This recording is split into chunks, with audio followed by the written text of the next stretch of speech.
Madam, now the program will start, madam. Yes, sir. Yes, sir. Sri Vijay Mohantesh Arts and Commerce Women's College, Irkal, and Consumer Guidelines Society of India jointly organized a webinar on topic consumerism and financial literacy. Now the webinar will start by the welcome speech. Our IQVC coordinator, Dr. R.P. Bard, madam. Over to R.P. Bard, madam. Madam, please. Thank you, sir. Om Shri Guru Basavalingaya Namaha. With the holy blessings of Puja Chittargi Chijoti Mahanta Swamiji, Shri Manipra Guru Mahanta Swamiji and Guru Mahanta Swamiji, I feel extremely overwhelmed to get this opportunity to address you all to this webinar financial literacy in COVID-19 time. I feel extremely delighted to welcome our today's resource person, Shri T.R. Pandey Sir, Project Manager, CGSI, who also guided our BA students in yesterday's webinar on consumerism. I welcome you once again for today's webinar, sir. I am also very much honored to welcome our another resource person, Mrs. Indumati Chole, financial advisor, who had given a great knowledge to our BA students regarding financial literacy in yesterday's webinar. I welcome you, madam, for today's webinar as well. I am also pleased to welcome our chief guest, Shri G.M. Bora, Vice Chairman, SVM Vidyavardhaka Society, Ilkal. Welcome you, sir. I am also very glad to welcome our another chief guest, Shri A.B. Bijjal, Secretary, SVM Vidyavardhaka Society, Ilkal. I would also like to welcome Shri Sharanappa C. Akki, our Chairman, SVM Women's College, Ilkal. I feel an immense pleasure to welcome our President, Shri M.V. Patil, Chairman, SVM Vidyavardhaka Sangha, Ilkal. I also welcome our Senior Professor, S.S. Upnar Madam, the Program Coordinator of this webinar. I welcome you for this webinar, Madam. I extend my welcome to our beloved Principal, Shri B.B. Sugama, sir. Welcome you, sir. The stars of this webinar, without them, the webinar will not be succeeded. They are none other than our students. I welcome you all for this webinar. I also welcome our teaching and non-teaching staff of the college. Once again, I welcome you all for this webinar. Thank you for giving me an opportunity to welcome you all. Thank you. Welcome you all once again. Thank you, madam. Thank you once again. I am heartily welcome the program, my IQG coordinator, Dr. R.B. Bard, madam. Welcome, madam. Thank you, sir. Thank you, sir. Now, Professor S.S. Upnar, madam, will give the brief introduction of our guests. Over to Professor S.S. Upnar, madam. Madam, please.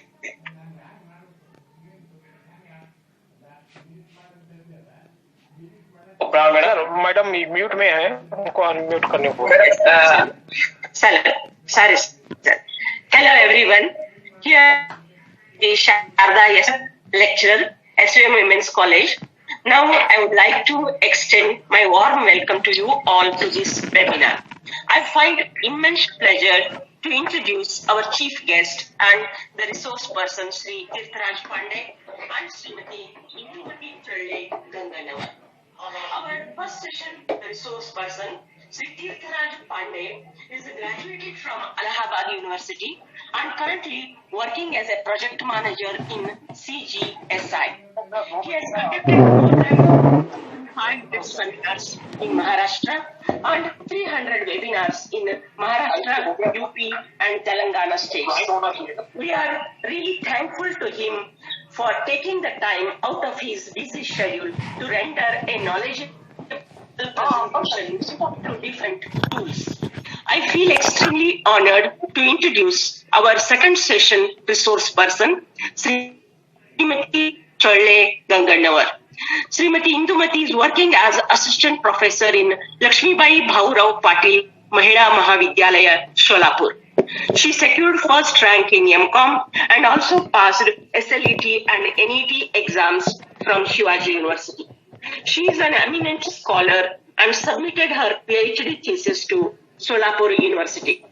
Now, Srimati Indumati is teaching undergraduation as well as post-graduation classes of commerce. She is having vast experiences in various capacities. I ensure this webinar will be beneficial to everyone who are participated in this program. With these words, I request Sri Tirtharaj Pandey sir to enlighten our participants with his precious words. Thank you, sir. Thank you. Thank you, madam. Thank you, madam. Thank you. Thank you, sir. Thank you. Now the main program will start webinar by Mr. T.R. Pandey sir. Over to Pandey sir. Okay, thank you sir, धन्यवाद। वे आप सबने sir और madam के मुख से सुना। आज का प्रोग्राम कंज्यूमरिज्म, ग्राहक और वित्तीय साक्षरता के दोनों के लिए पैसा चाहिए। बगैर पैसे का हमारा कोई लाइफ नहीं है और पैसे को मैनेज करना नहीं जानते तो हम लाइफ में कुछ भी नहीं कर सकते, आगे नहीं बढ़ सकते। सर हिंदी में चलेगा ना सर? चलेगा। Okay, madam sir Kalyan Shetty madam, Kalyan Shetty madam sir ಮಾಡಕತ್ತೀನ್ರಿ, ರೆಡಿ ಐತ್ರಿ ಎಲ್ಲ? Thank you madam, thank you. Okay sir, please take.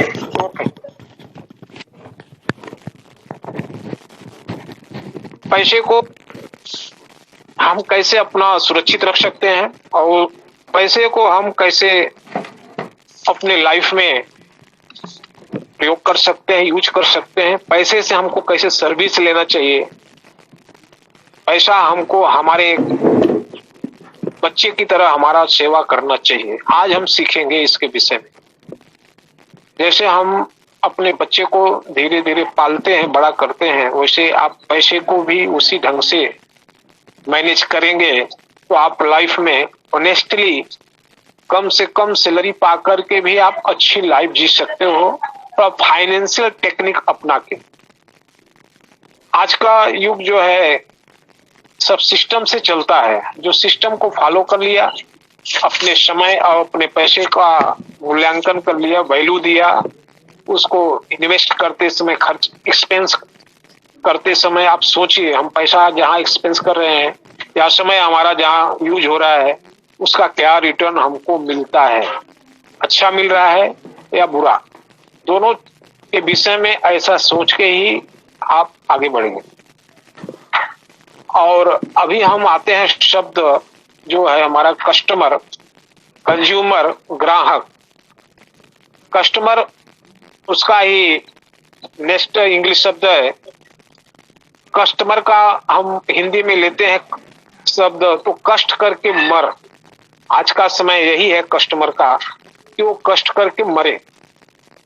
ऐसा न हो, इसके ऊपर गवर्नमेंट ने कुछ अपना रूल्स रेगुलेशंस बनाया है, उसको हमको फॉलो करना चाहिए और एजुकेट होना चाहिए इसके विषय में। तो कंज्यूमर शब्द जो है हमारे लाइफ में, लाइफ से पहले और लाइफ के बाद भी हमारे साथ रहता है।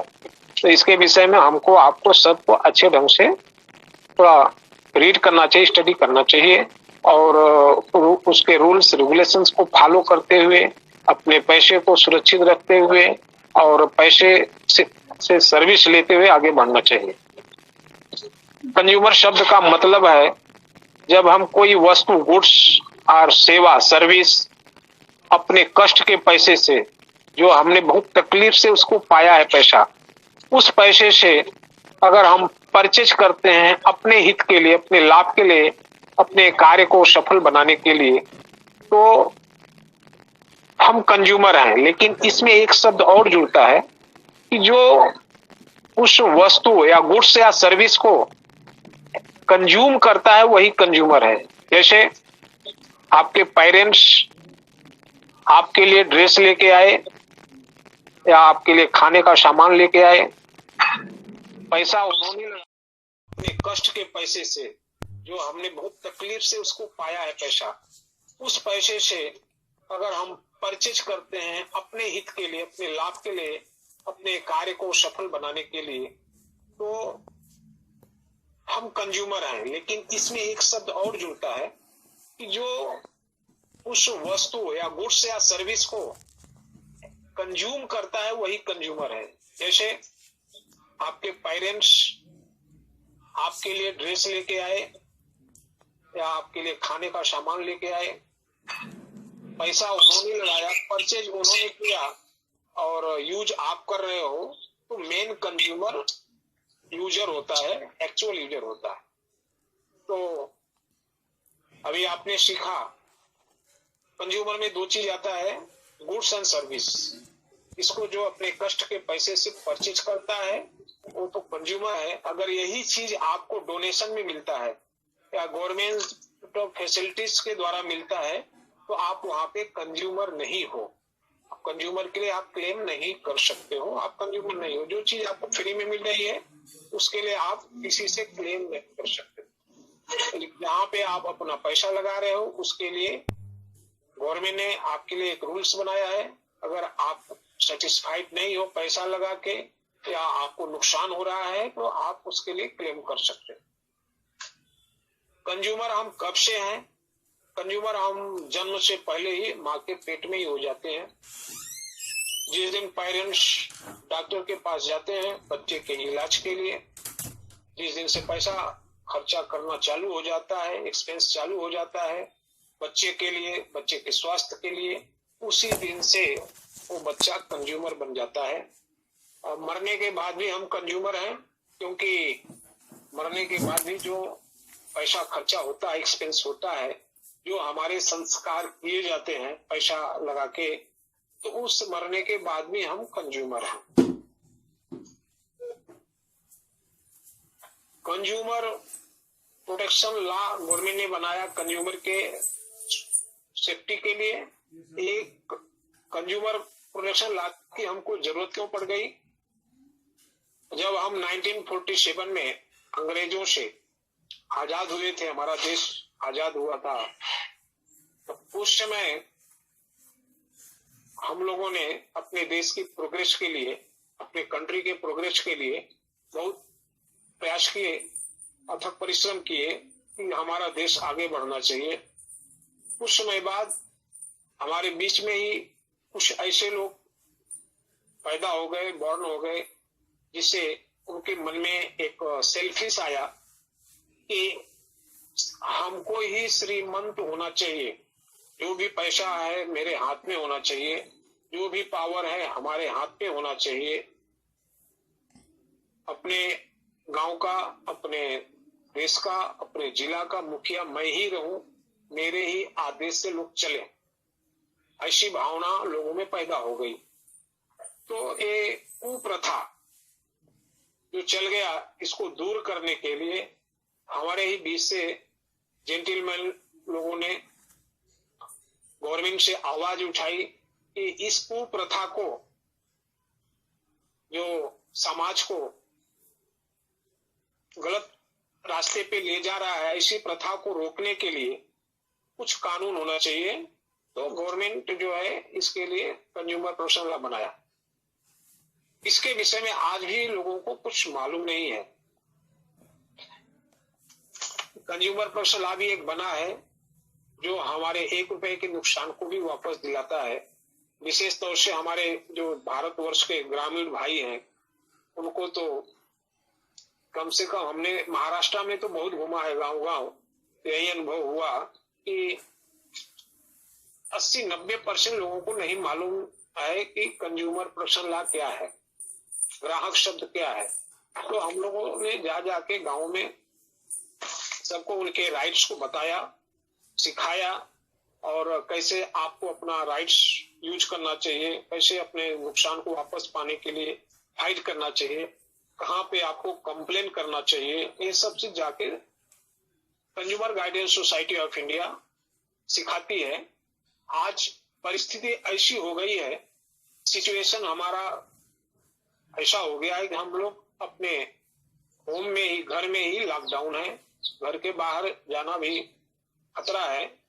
तो ऐसी परिस्थितियों से लड़ने के लिए, ऐसी परिस्थिति में हम अपनी लाइफ को जीने के लिए कैसे फाइटिंग करें, आज प्रेजेंट में हमको क्या अरेंजमेंट करना चाहिए कि हम फ्यूचर में अगर कुछ पेंडेमिक आ रहा है, कोई महामारी आ रही है, तो हमको उससे कैसे लड़ना चाहिए। मेन है पैसा। पैसा है आपके पास परिस्थिति अनुकूल हो जाएगी। पैसा नहीं है तो परिस्थिति हमारे खिलाफ हो जाती है और हम थक जाते हैं और फिर हम धराशायी हो जाते हैं। ऐसा न हो आपके हमारे जीवन में। इसलिए इस प्रोग्राम के माध्यम से, सेमिनार के माध्यम से हम लोग करते थे, आज वेबिनार के माध्यम से लोगों को जन जागृति, जागो ग्राहक जागो का फार्मूला अपना के हम लोग चल रहे हैं। Consumer guidance society of India 1966 में मुंबई में सीएसटी स्टेशन के पास आजाद मैदान में फार्म हुई थी। इसको बनाने वाली हमारे देश की 9 लेडीज थी। देश की नहीं, मुंबई की, देश की ही है लेकिन मुंबई की है। उनके मन में एक फीलिंग क्रिएट हुआ कि हमको एक ऐसे प्लेटफार्म की जरूरत है, मदद कर सकते हैं, उनके प्रॉब्लम को सॉल्व करने में हम खड़े हो सकते हैं, उनको आवाज उठाने का मेथड बता सकते हैं, एज पर रूल्स उनका हम पूरा साथ दे सकते हैं। तो बना 1966 में। आज इसके चेयरमैन डॉक्टर सीताराम दीक्षित, जो कि खुद साइंटिस्ट हैं और मुंबई के हैं। सेक्रेटरी डॉक्टर एमएस कामत, जो आपके ही कर्नाटका के ही हैं और हमारे यहाँ पे सहयोग से आपके कर्नाटका के ही एडमिनिस्ट्रेटिव मैनेजर भी हैं, बीएम कामत सर, जो बहुत ही अच्छे ढंग से ऑफिस को चलाते हैं, ग्राहकों की सुविधा के लिए, ग्राहक के हित के लिए बहुत ही अच्छे तरीके से काम करते हैं। और उनका गाइडेंस हम लोगों को भी प्राप्त हुआ, जो आज हम लोग भी उनकी मदद में हाथ बटाते हैं। Consumer guidance society of India के अंडर में Maharashtra state consumer helpline operate होता है। यहाँ पे समझ हेल्पलाइन का फाइनल करना, सेंट्रल गवर्नमेंट ने हर स्टेट में कंज्यूमर हेल्पलाइन बना के रखा है, कंज्यूमर के हित के लिए, कंज्यूमर के हेल्प के लिए, मदद के लिए। हर स्टेट में कंज्यूमर हेल्पलाइन है। महाराष्ट्र में कंज्यूमर हेल्पलाइन है, उसका नंबर है 1800-222262। हमारे ग्रामीण भाइयों को इस हेल्पलाइन का तो कुछ भी नहीं पता है, तो आप लोग अगर कभी भी समस्या हो जाए आपके डिस्ट्रिक्ट में, अगर आपको कुछ भी समझ में नहीं आ रहा है कि हमको कैसे इसको फाइट करना चाहिए, अपने नुकसान को वापस कैसे पाने के लिए क्या करना चाहिए, तो आप हमारे भी हेल्पलाइन पे आप कांटेक्ट कर सकते हो। आपको यहाँ से अच्छी गाइडेंस मिलेगी। आपको अपने ही डिस्ट्रिक्ट में कैसे, कहाँ पे जाके आवाज उठानी है, सब चीज आपको गाइड किया जाएगा। आपको निराश नहीं होना चाहिए और कहीं भी आपको भटकना भी नहीं है। आपको हेल्पलाइन नंबर इस कर्नाटका का नहीं मालूम है तो आप यहाँ से मालूम कर सकते हो, क्योंकि ये सब सेंट्रल गवर्नमेंट का अरेंजमेंट है और उसके द्वारा ही दिया हुआ ये नंबर है। और हमारे पास पूरे इंडिया के जितने भी कंज्यूमर हेल्पलाइन है सबका नंबर होता है, तो आपको मिल सकता है। अगर आपको कुछ प्रॉब्लम आ रही है और हेल्पलाइन पे कांटेक्ट नहीं हो पा रहा है, तो हमारा ईमेल आईडी आप 24 आवर्स यूज कर सकते हो, mas.helpline@gmail.com। इसमें आप अपना कंप्लेन भेज सकते हो या आपको जो भी नॉलेज चाहिए आप इस पे लिख के भेज सकते हो। एज ओनली फॉर कंज्यूमरिज्म, ग्राहक के विषय में ही आप यहाँ पे कुछ भी आप बात कर सकते हो। जानकारी चाहिए तो आप पूछ सकते हो। अन्य और कानून के अंडर में हम लोग नहीं जा सकते। इसके लिए आप कंज्यूमर एक्ट से रिलेटेड कोई भी प्रॉब्लम है तो आप यहाँ पे कांटेक्ट करिए, ईमेल करिए, आपको पूरी सुविधा, पूरा मदद दी जाएगी। इस कानून के अंदर आपको 6 राइट्स दिए गए हैं। शर्मा जी, राइट्स दिखाना। 6 राइट्स आपको प्राप्त है कंज्यूमर को। पहला है राइट टू सेफ्टी, सुरक्षा का अधिकार। अगर आपने अपने पैसे से, जो कि आपका पैसा कष्ट का पैसा, इसको हम बार बार यूज करते हैं क्योंकि पैसे का महत्व आप जानिए। पैसा हम बड़े तकलीफ से, कष्ट से पाते हैं, लेकिन हमारे पास आते ही फिर हम मनमानी करने लगते हैं, तब पैसा हमारा साथ छोड़ देता है। पैसे को हमेशा वैल्यू दीजिए, कष्ट का पैसा समझ के ही उसको यूज करिए। इस पैसे को हम जहां भी लगा रहे हैं वो उसका हमको वापस ही रिटर्न क्या मिल रहा है उसको जरूर ध्यान में रखिए, तभी पैसा लगाइए। तो राइट टू सेफ्टी के अंदर अगर आपने कोई भी वस्तु या सर्विस परचेज किया है, उससे आपको नुकसान होता है, वो आपको तकलीफ दे रहा है, हार्म दे रहा है, आपको बीमारी दे रहा है, या उसको यूज करके आप बीमार पड़ गए, या घर बनाने के लिए आपने सामान लिया है वो घटिया स्तर का मिल गया, जैसे सीमेंट, चूना, रोड़ी इत्यादि जो भी है घटिया क्वालिटी में प्राप्त हो गया, तो आप राइट टू सेफ्टी के अंदर कंप्लेन दर्ज कर सकते हो।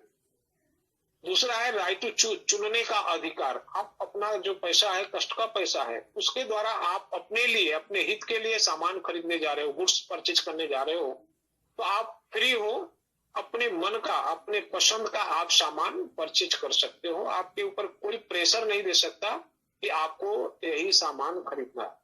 आप अपने पैसे को अपने ढंग से अपने लिए यूज कर सकते हो। तीसरा है राइट टू इंफॉर्मेशन, सूचना का अधिकार। यहाँ भी आ गया कि अगर आप पैसा अपना कहीं लगा रहे, यूज करने जा रहे हो, जहां लगाने जा रहे हो, जहां यूज करने जा रहे हो, जो चीज परचेज करने जा रहे हो, 1 मिनट मन में सोचो कि जहां ये पैसा हम लगाने जा रहा हूं, ये क्या इससे हमको फायदा होगा या नुकसान होगा, और हमारे देश के लिए कहीं नुकसान तो नहीं हो रहा है, हमारे कंट्री के लिए कहीं तो लॉस नहीं हो रहा है, या हमारे लिए लॉस नहीं हो रहा है। आपका लॉस देश का ही लॉस होता है। आप स्ट्रांग हो तो देश स्ट्रांग हो, क्योंकि आप सब, हम अपने देश के एक अंग हैं। इसलिए हमको, आपको, सबको मजबूत बनना है, मजबूत होना है, तभी हमारा देश मजबूत हो सकता है। चौथा है राइट टू कंज्यूमर एजुकेशन, जो हमारे जन्म से पहले और मरने के बाद भी हमारे साथ शब्द है, उसके विषय में हमको अच्छी जानकारी लेनी चाहिए, उसके विषय में सीखना चाहिए। अभी आप तो बहुत दूर हो, लेकिन आपके हैदराबाद से भी लोग आते हैं, तेलंगाना से भी हमारे यहाँ इंटर्नशिप के लिए लोग आते हैं, दिल्ली से भी आते हैं, सब जगहों से इंटर्नशिप के लिए हमारे यहाँ आते हैं। हम लोग सीखते हैं कंज्यूमर के रूल्स रेगुलेशंस, कंज्यूमर कोर्ट में कैसे हमको जाना चाहिए, सुनना चाहिए, क्या वहाँ का सिस्टम है, सब सिखाया जाता है। अगर स्टूडेंट्स हमारे यहाँ आ सकते हैं तो आप सीख सकते हो, यहाँ पे सब फ्री एजुकेशन होता है। पांचवा है राइट टू बी हर्ड, सुनने का अधिकार। आप सब सावधानी बरतते हुए केयरफुली आप पैसा लगा रहे हो, फिर भी आप फंस जाते हो, तो आपकी आवाज सुनने वाला भी होना चाहिए। तो गवर्नमेंट ने आपकी आवाज को सुनने के लिए अपना अच्छा व्यवस्था कर रखा है। पहला है कंज्यूमर हेल्पलाइन, जहां पे आप कांटेक्ट करके अपने प्रॉब्लम को बता करके गाइडेंस ले सकते हो। और दूसरा कोर्ट है, हर डिस्ट्रिक्ट में एक कंज्यूमर कोर्ट है, जहां पे आप कंप्लेन दर्ज कर सकते हो, फाइटिंग कर सकते हो एज पर रूल्स। पहला हर डिस्ट्रिक्ट में एक कंज्यूमर कोर्ट है, इसको बोलते हैं डिस्ट्रिक्ट फोरम। वहां पे 0 से 1 करोड़ तक का कंप्लेन आप दर्ज कर सकते हैं। डिस्ट्रिक्ट फोरम को ये राइट्स दिया गया है। पहले कम था, लेकिन अभी नए अमेंडमेंट में 2019 में इस कानून के अंदर, लॉ के अंदर कुछ अमेंडमेंट किया गया, अमेंडमेंट डिपेंड होता है आपके कंप्लेन पे। आपको कंप्लेन करने की हैबिट डालनी चाहिए और आपके कंप्लेन पे ही अमेंडमेंट डिपेंड होता है रूल्स रेगुलेशन में। तो आपको कंप्लेन अवश्य करनी चाहिए, जिस टाइप का भी, छोटा हो चाहे बड़ा हो। आप ईमेल पे कंप्लेन अवश्य करिए या हेल्पलाइन पे जाके बात करके कंप्लेन करिए। कंप्लेन करेंगे तभी हमको हमारी सुविधाओं पे गवर्नमेंट ध्यान देती है। हर स्टेट में एक कंज्यूमर कोर्ट है, स्टेट कमीशन बोलते हैं उसको। वहां पे 1 करोड़ से ज्यादा 10 करोड़ तक के कंप्लेन को सुना जाता है। ये भी यहाँ भी पहले कम था, लेकिन नए अमेंडमेंट में इसको 10 करोड़ तक को बना दिया गया। गवर्नमेंट ने राइट दिया कि स्टेट कमीशन 10 करोड़ तक के प्रॉब्लम को सुन सकती है। 10 करोड़ से ज्यादा का प्रॉब्लम है, कंप्लेन है, तो आपको नेशनल कमीशन डायरेक्ट दिल्ली में जाके करना होता है। एक चीज और ध्यान में रखिए, कंज्यूमर कोर्ट में जाने के लिए किसी वकील की, एडवोकेट की जरूरत नहीं है। आप खुद अपना केस लड़ सकते हो। आपको गाइडेंस की जरूरत रहती है तो आप कंज्यूमर हेल्पलाइन में गाइडेंस ले सकते हो। आप हर डॉक्यूमेंट्स के विषय में पूछ सकते हो। कंज्यूमर कोर्ट में कैसे कैसे डॉक्यूमेंट्स लगते हैं वो सब हेल्पलाइन से आपको मिल जाएगा और आप खुद अपना केस जाके दर्ज कर सकते हो। कंज्यूमर कोर्ट में या कंज्यूमर हेल्पलाइन में सब जगह रिटायर्ड पर्सन भी बैठे हैं। आपको डरने की जरूरत नहीं, जज भी हमारे आप जैसा ही होता है। आप अगर सही हो तो आपका पूरा साथ दिया जाता है। झूठा कंप्लेन कभी नहीं करना चाहिए। किसी को हरासमेंट करने के लिए फॉल्स कंप्लेन कभी मत करिए, क्योंकि फॉल्स आज के टाइम में पकड़ा जाता है। वो कैसे जाता है कि आपने झूठा दिया है कि फॉल्स है या राइट है, तो ये पकड़ लिया जाता है। क्योंकि अब अरेंजमेंट सभी जगह पे है, लेबोरेटरी सब जगह हो गई है, तुरंत उसको प्रैक्टिकली सर्च के लिए भेज दिया जाता है और झूठ या सही, राइट या फॉल्स दोनों पकड़ा जाता है। तो आपको झूठा फॉल्स हेल्प कभी नहीं लेना चाहिए। किसी को हरासमेंट नहीं करना चाहिए। पेनाल्टी भी है और जेल भी हो जाता है लोगों को। अगर आप सही हैं तो आपको कहीं किसी से भी डरने की जरूरत नहीं है। आप जज के सामने भी जाके हम आप जैसे बात करें उसे कर सकते हो, अपना कंप्लेन दर्ज कर सकते हो। किसी एडवोकेट की जरूरत नहीं है। आपके आवाज को सुनने के लिए सब अरेंजमेंट किया गया है गवर्नमेंट की तरफ से। आप अपनी आवाज यहाँ उठा सकते हो। लास्ट है राइट टू सीक रिड्रेसल। अगर कोई व्यापारी, बिजनेसमैन या सेलर, शॉपकीपर जो भी है, फैक्ट्री, लगता है कि आपके साथ चीटिंग किया हुआ है तो आप कंप्लेन दर्ज कर सकते हो। नए अमेंडमेंट में एक सुविधा और आपको कंज्यूमर को मिला है, एडवर्टाइज पे। आज के टाइम में हमारे टीवी, मैगजीन, न्यूज़पेपर और अब तो मोबाइल भी छूटा नहीं है, सब जगह एडवर्टाइज का भरमार है। आपको लगता है कि एडवर्टाइज ये गलत है या ये पब्लिक को गुमराह कर रहा है या जो सही है वो न दिखा के कुछ और ही दिखा रहा है, आप अब कंप्लेन दर्ज कर सकते हो एडवर्टाइज के अगेंस्ट। दोनों के खिलाफ में, जो सेलिब्रिटीज उसको प्रेजेंट कर रहा है उसके खिलाफ में भी, और जिस कंपनी का वो प्रोडक्ट है उसके खिलाफ में भी आप कंप्लेन दर्ज कर सकते हो। आपको ये अधिकार गवर्नमेंट ने दिया है। लेकिन कंप्लेन के पहले आपको एकदम स्ट्रांग प्रूफ निकालना होगा एडवर्टाइज में क्या डिफिशियंसी है, क्या कमी है, वो होना चाहिए आपके पास जवाब देने के लिए कि आप इसके लिए कंप्लेन कर रहे हो। 6 राइट्स हो गए। आप कुछ भी फूड सामान गुड्स ले रहे हो तो आपको सील पैक्ड लेना चाहिए और पैकिंग के ऊपर एक लेबल होता है जिसके ऊपर राइट होता है, उसका डिस्क्रिप्शन कि इसमें क्या क्या मिलाया गया है वो होता है। मैन्युफैक्चरिंग डेट होता है, एक्सपायरी डेट होता है, एमआरपी होता है, वेट होता है, कंपनी का लाइसेंस नंबर और कंपनी का नाम होता है, कस्टमर केयर नंबर होता है। जिस पैकेट पे ये लेबल नहीं हो उस पैकेट पे हाथ मत लगाइए। हो सकता है कि वो डुप्लीकेट हो, उसको आप यूज करके अपने आप को खुद हार्मफुल मत करो। जो सील पैक्ड है, जिसके ऊपर सारे लेबल है, डिटेल्स है, उसको आप यूज कर सकते हो, क्योंकि उसके अगेंस्ट में आप कंप्लेन भी कर सकते हो। और कुछ भी सामान आप परचेज कर रहे हो, परचेज बिल अब लेने का प्रयास करिए। हमारे देश में ये जो प्रथा चल गई है, हम गए दुकान में सामान लेके आ गए और दुकानदार न बिल देता है न हम मांगते हैं। अब आप लोग बिल मांगना शुरू करिए, क्योंकि बिल के बगैर आप प्रूफ नहीं कर सकते हो कि आपने ये सामान उससे खरीदा है। और एक नए कानून में एक प्रावधान और आपको फैसिलिटी मिली है कंज्यूमर को, अगर कोई भी गुड्स मार्केट में है, उसके विषय में आपको कुछ मालूम पड़ा है कि इसके अंदर ये डिफिशियंसी है, तो आप बिना खरीदे भी उसके अगेंस्ट में कंप्लेन कर सकते हो।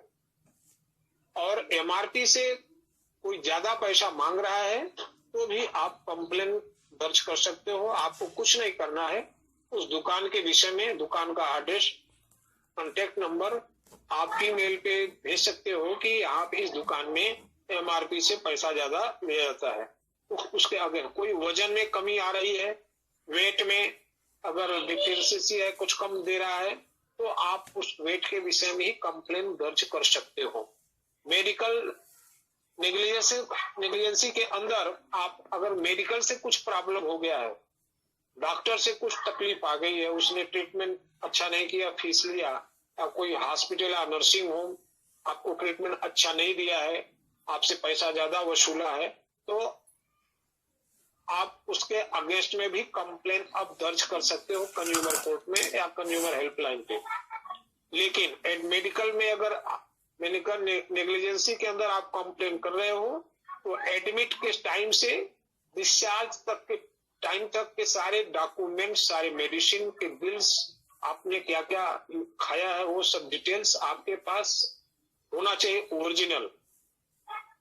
दूसरा, ओरिजिनल डॉक्यूमेंट्स कभी भी घर से अगर आप कंप्लेन करने जा रहे हो तो उससे रिलेटेड ओरिजिनल डॉक्यूमेंट्स कभी भी घर से बाहर मत ले जाइए,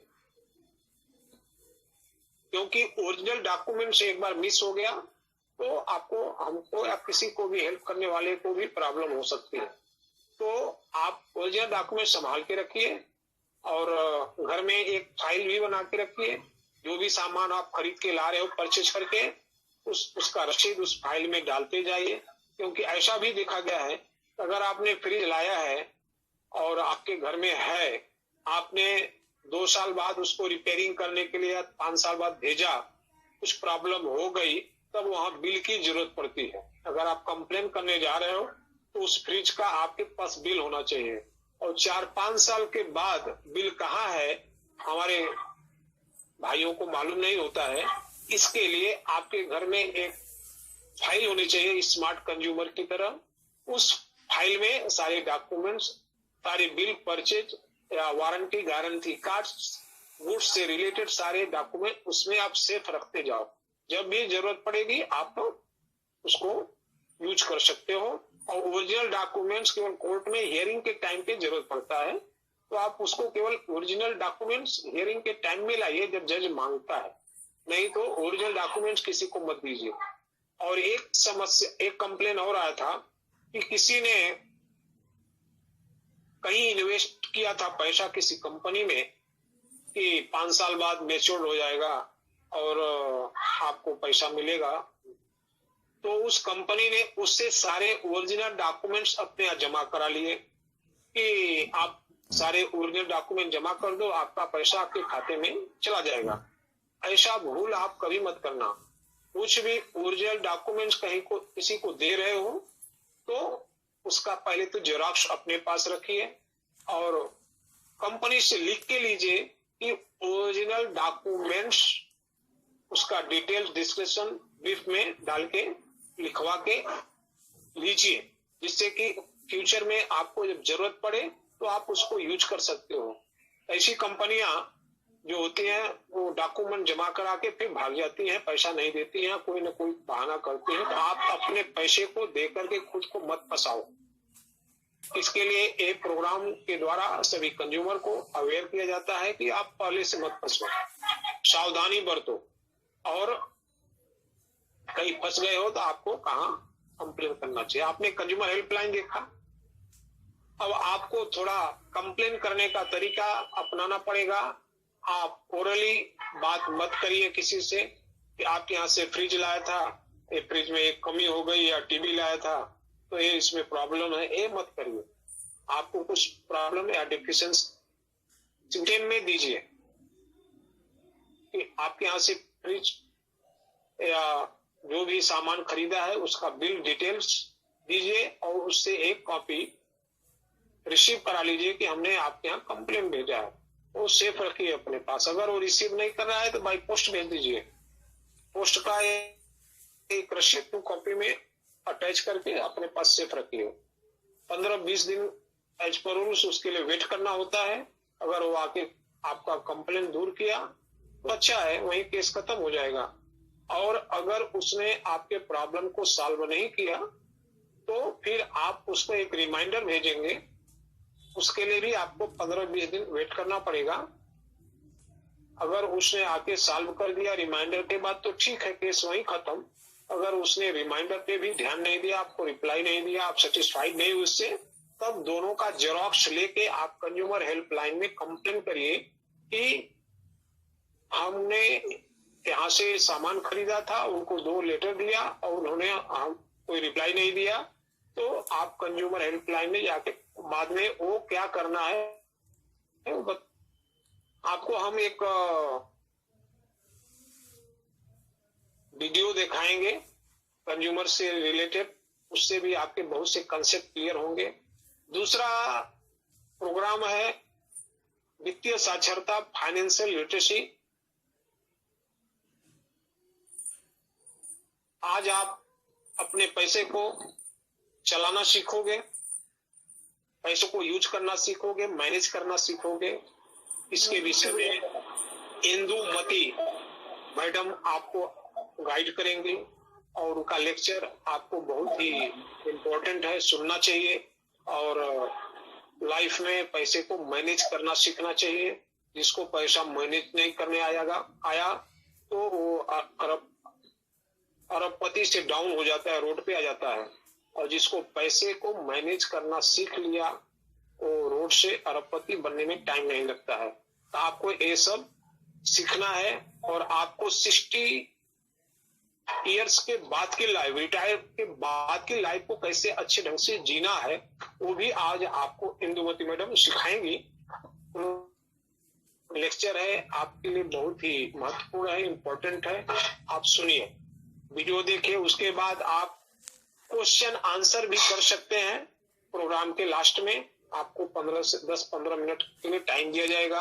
अगर आपको कुछ डाउट्स है, कुछ क्लियर नहीं हुआ है, समझ में नहीं आया तो आप पूछ सकते हैं। शर्मा जी चालू करिए।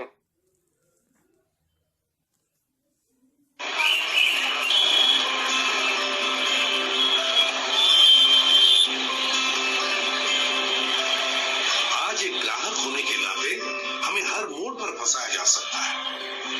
आइए कुछ उदाहरण देखते हैं। टैक्सी टैक्सी टैक्सी साइन जाना है, उधर नहीं जाएगा। भैया मीटर खराब है।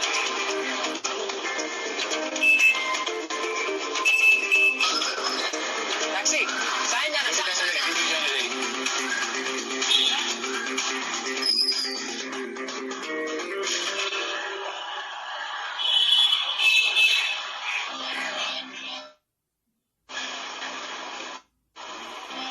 पर मैं तो उपभोक्ता हूँ, इसलिए तो भोगता है। सही है। और कहते हैं ग्राहक राजा है। सही कहते हैं, ग्राहक राजा है, लेकिन इसका मतलब समझना जरूरी है।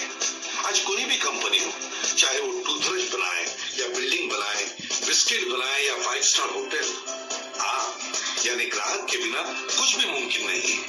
ये सब आपके लिए है। ग्राहक के बिना कोई भी कंपनी नहीं चल सकती। इसीलिए कहते हैं ग्राहक तू राजा है। एक पानी की बोतल देना। 14 रुपए। इस बोतल पर तो MRP 12 रुपए लिखी है, आप 2 रुपए एक्स्ट्रा क्यों चार्ज कर रहे हैं? 2 रुपए कूलिंग चार्जेस है मैडम, किसी को भी पूछ लो आप। कूलिंग चार्जेस और MRP का क्या? वो सब हमको नहीं मालूम, कूलिंग चार्ज हम सबसे लेते हैं। एक काम करो, आप कंप्लेंट करो जाके। यही तो प्रॉब्लम है ना, हमारी कंप्लेंट कौन सुनेगा?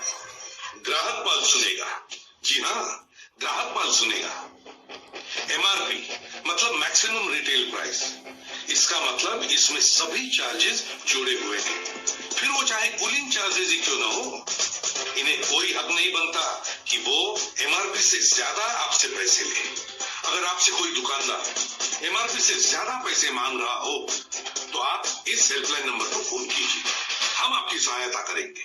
अरे नहीं बहन जी, ये दीजिए ना आपके पैसे, मैं देने वाला था बस। अब आना लाइन पे। थैंक यू ग्राहक पर। मेरे भाई की इससे भी बड़ी समस्या है, इंश्योरेंस वालों ने उसे परेशान कर दिया है। जाने कितने बार उसे इंश्योरेंस ऑफिस के चक्कर काटने पड़ते हैं। अभी भी वो वही गया है इंश्योरेंस ऑफिस में अपने प्रॉब्लम सॉल्व करने। क्या आपके पास इसका भी कोई सोल्यूशन है? जरूर है, चलिए आपके भाई से भी मिल लेते हैं। सुधीर, तुम्हारे इंश्योरेंस का प्रॉब्लम सॉल्व हुआ है नहीं? कहाँ दीदी, 4 महीने हो गए पॉलिसी मैच्योर होके, पैसे मिले ही नहीं। कितने दिनों से इनसे मिलने की कोशिश कर रहा हूँ, और अब कंप्लेन करूंगी तो कहाँ और कैसे? हमारी कौन सुनेगा? ग्राहक पाल सुनेगा। जी हाँ, सुनेगा। अगर आपकी पॉलिसी मैच्योर हो गई है तो उन पैसों पर आपका अधिकार है, और अगर आपको इंश्योरेंस कंपनी के खिलाफ कोई कंप्लेंट करनी हो तो आप हमें इस हेल्पलाइन नंबर पर फोन कीजिए, फिर वो चाहे इंश्योरेंस संबंधित कोई भी कंप्लेंट हो, हम आपकी सहायता करेंगे। और हाँ, ध्यान रहे, किसी भी इंश्योरेंस में इन्वेस्ट करने से पहले एक्सपर्ट्स की राय लेनी और सभी शर्तें ठीक से पढ़ना जरूरी है। थैंक यू ग्राहक पाल। सर ग्राहक पाल सर, मेरी भी एक समस्या है। अरे आपको भी? कहिए। सर घर लेके ना फंस गया हूँ मैं। लेते समय तो कहा था कि अच्छी क्वालिटी की पेंट लगाएंगे, बाथरूम में इंपोर्टेड फिटिंग्स लगाएंगे, लेकिन अब जब 2 आखिरी इंस्टॉलमेंट बाकी है तो कह रहे हैं कि कंपनी की पॉलिसी चेंज हो गई और इन सब के अलग से पैसे देने पड़ेंगे। मैंने कहा मैं शिकायत करूंगा, तो कह रहे करो, कौन सुनेगा? ग्राहक पाल सुनेगा। अगर सेल डीड में ये सभी शर्तें लिखी गई हैं तो आपसे ज्यादा पैसे मांगने का उन्हें कोई हक नहीं। इस हेल्पलाइन नंबर पर फोन कीजिए, हम आपकी सहायता करेंगे। Thank you very much sir. Maharashtra राज्य उपभोक्ता हेल्पलाइन एक सेंट्रल गवर्नमेंट और स्टेट गवर्नमेंट का उपक्रम है। ये हेल्पलाइन नंबर टोल फ्री है। यहाँ पर आपकी शिकायतें न सिर्फ दर्ज की जाती बल्कि उन पर हल भी दिया जाता है। हमारे अधिकारी आपकी सेवा के लिए तत्पर हैं।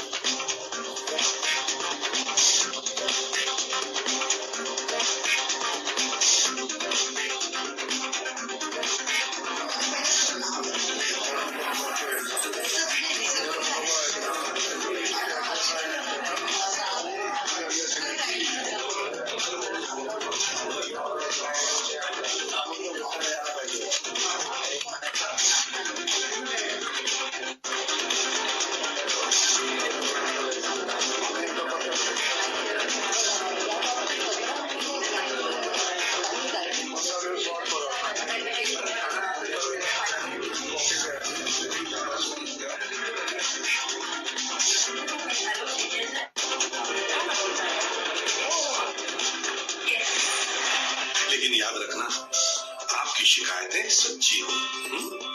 झूठी या अनुचित शिकायतों से हम सबका नुकसान होता है। आपकी समस्याओं को समझकर सही रास्ता दिखाना ही हमारा फर्ज है। ग्राहक आप राजा हो और हर विक्रेता आपका सेवक। लेकिन एक बात है, पहले आप राजा की तरह सही कह रहे हैं।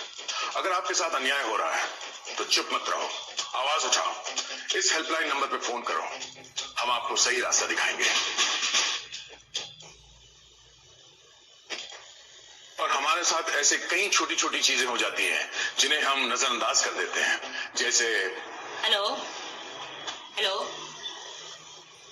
पिछले महीने इन लोगों ने कॉलर ट्यून एक्टिवेट किया, SMS एक्टिवेट किया और इंटरनेट फैसिलिटी भी एक्टिवेट की और इस महीने लंबा चौड़ा बिल भेज दिया।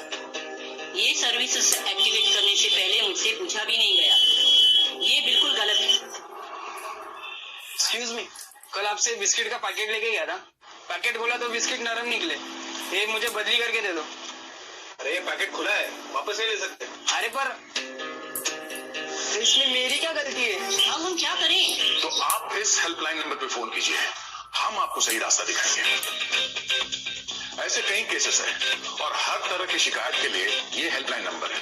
फिर चाहे शिकायत किसी भी प्रकार की हो, जैसे एयरलाइन संबंधित, क्रेडिट कार्ड संबंधित, मोबाइल सर्विस संबंधित, बैंक संबंधित, खराब क्वालिटी की चीजें बेचना, कॉलेज फर्जी डिग्री दे रही हो, खराब साबुन या रंग गोरा करने वाली क्रीम्स, खराब दवाइयां, या फिर डॉक्टर जरूरत ना होने पर भी सर्जरी करें, मोटर कार संबंधित, कम वजन या माप देना, खराब दूध बेचना, सभी तरह की ग्राहक संबंधित समस्याओं के लिए इस हेल्पलाइन नंबर पर फोन करें। मूल शिकायत करने की आदत डालो। आपकी शिकायत सुनने के लिए कई संस्थाएं हैं, जैसे regulatory bodies, consumer courts, consumer associations, bodies like consumer guidance society of India. और हाँ, ग्राहक, आप पे भी जिम्मेदारी है, जैसे कोई भी खाद्य पदार्थ या खाने की चीज खरीदने से पहले एगमार्क जांच कीजिए। जब आप इलेक्ट्रिकल अप्लायंसेस खरीदते हैं तो BEE स्टार रेटिंग जांच करें। BEE मतलब ब्यूरो ऑफ एनर्जी एफिशिएंसी। जितने ज्यादा स्टार रेटिंग उतनी ज्यादा बिजली की बचत, और जितनी ज्यादा बिजली की बचत उतनी ही ज्यादा पैसों की बचत। चीजें खरीदते समय आय से मार्क जांच लें। इसके अलावा भारत सरकार ने एक कानून पारित किया है, सूचना का अधिकार अधिनियम, right to information act. Bharat के संसद द्वारा पारित एक कानून है जो सन 2005 में लागू हुआ। इस नियम के द्वारा भारत के सभी नागरिकों को सरकारी रिकॉर्ड्स को देखने और उसे प्राप्त करने का अधिकार प्रदान किया गया है। आपको सही रास्ता दिखाना ये हमारा एकमात्र उद्देश्य है। ग्राहक, सतर्क रहो, सही जानकारी इसी में है समझदारी। हाँ, अब लग रहा है ग्राहक राजा है। ग्राहक राजा है, ग्राहक राजा है, ग्राहक राजा है, ग्राहक राजा है, ग्राहक राजा है, ग्राहक राजा है। लेकिन याद रखिए, जब आप सब एकजुट होकर अन्याय के खिलाफ आवाज उठाएंगे, तब सर उठा के कहिए, ग्राहक राजा है, ग्राहक राजा है।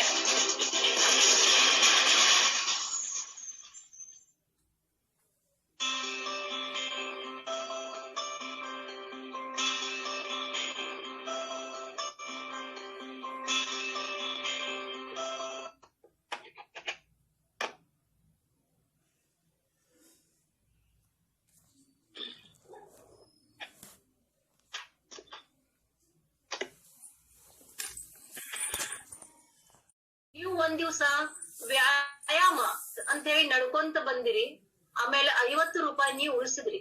ಅಜ್ಯೂಮ್ ಮಾಡ್ರಿ, ಒಂದ್ 50 ರೂಪಾಯಿ ನೀವು ಉಳಿಸಿದ್ರಿ. ಇದನ್ನ 50 ರೂಪಾಯಿ ನೀವು ನಿಮ್ಮ ಮನೆಯಲ್ಲಿ ಲಾಕರ್ ನಲ್ಲಿ ಇಟ್ಟಿರಿ 1 ವರ್ಷ ತನಕ.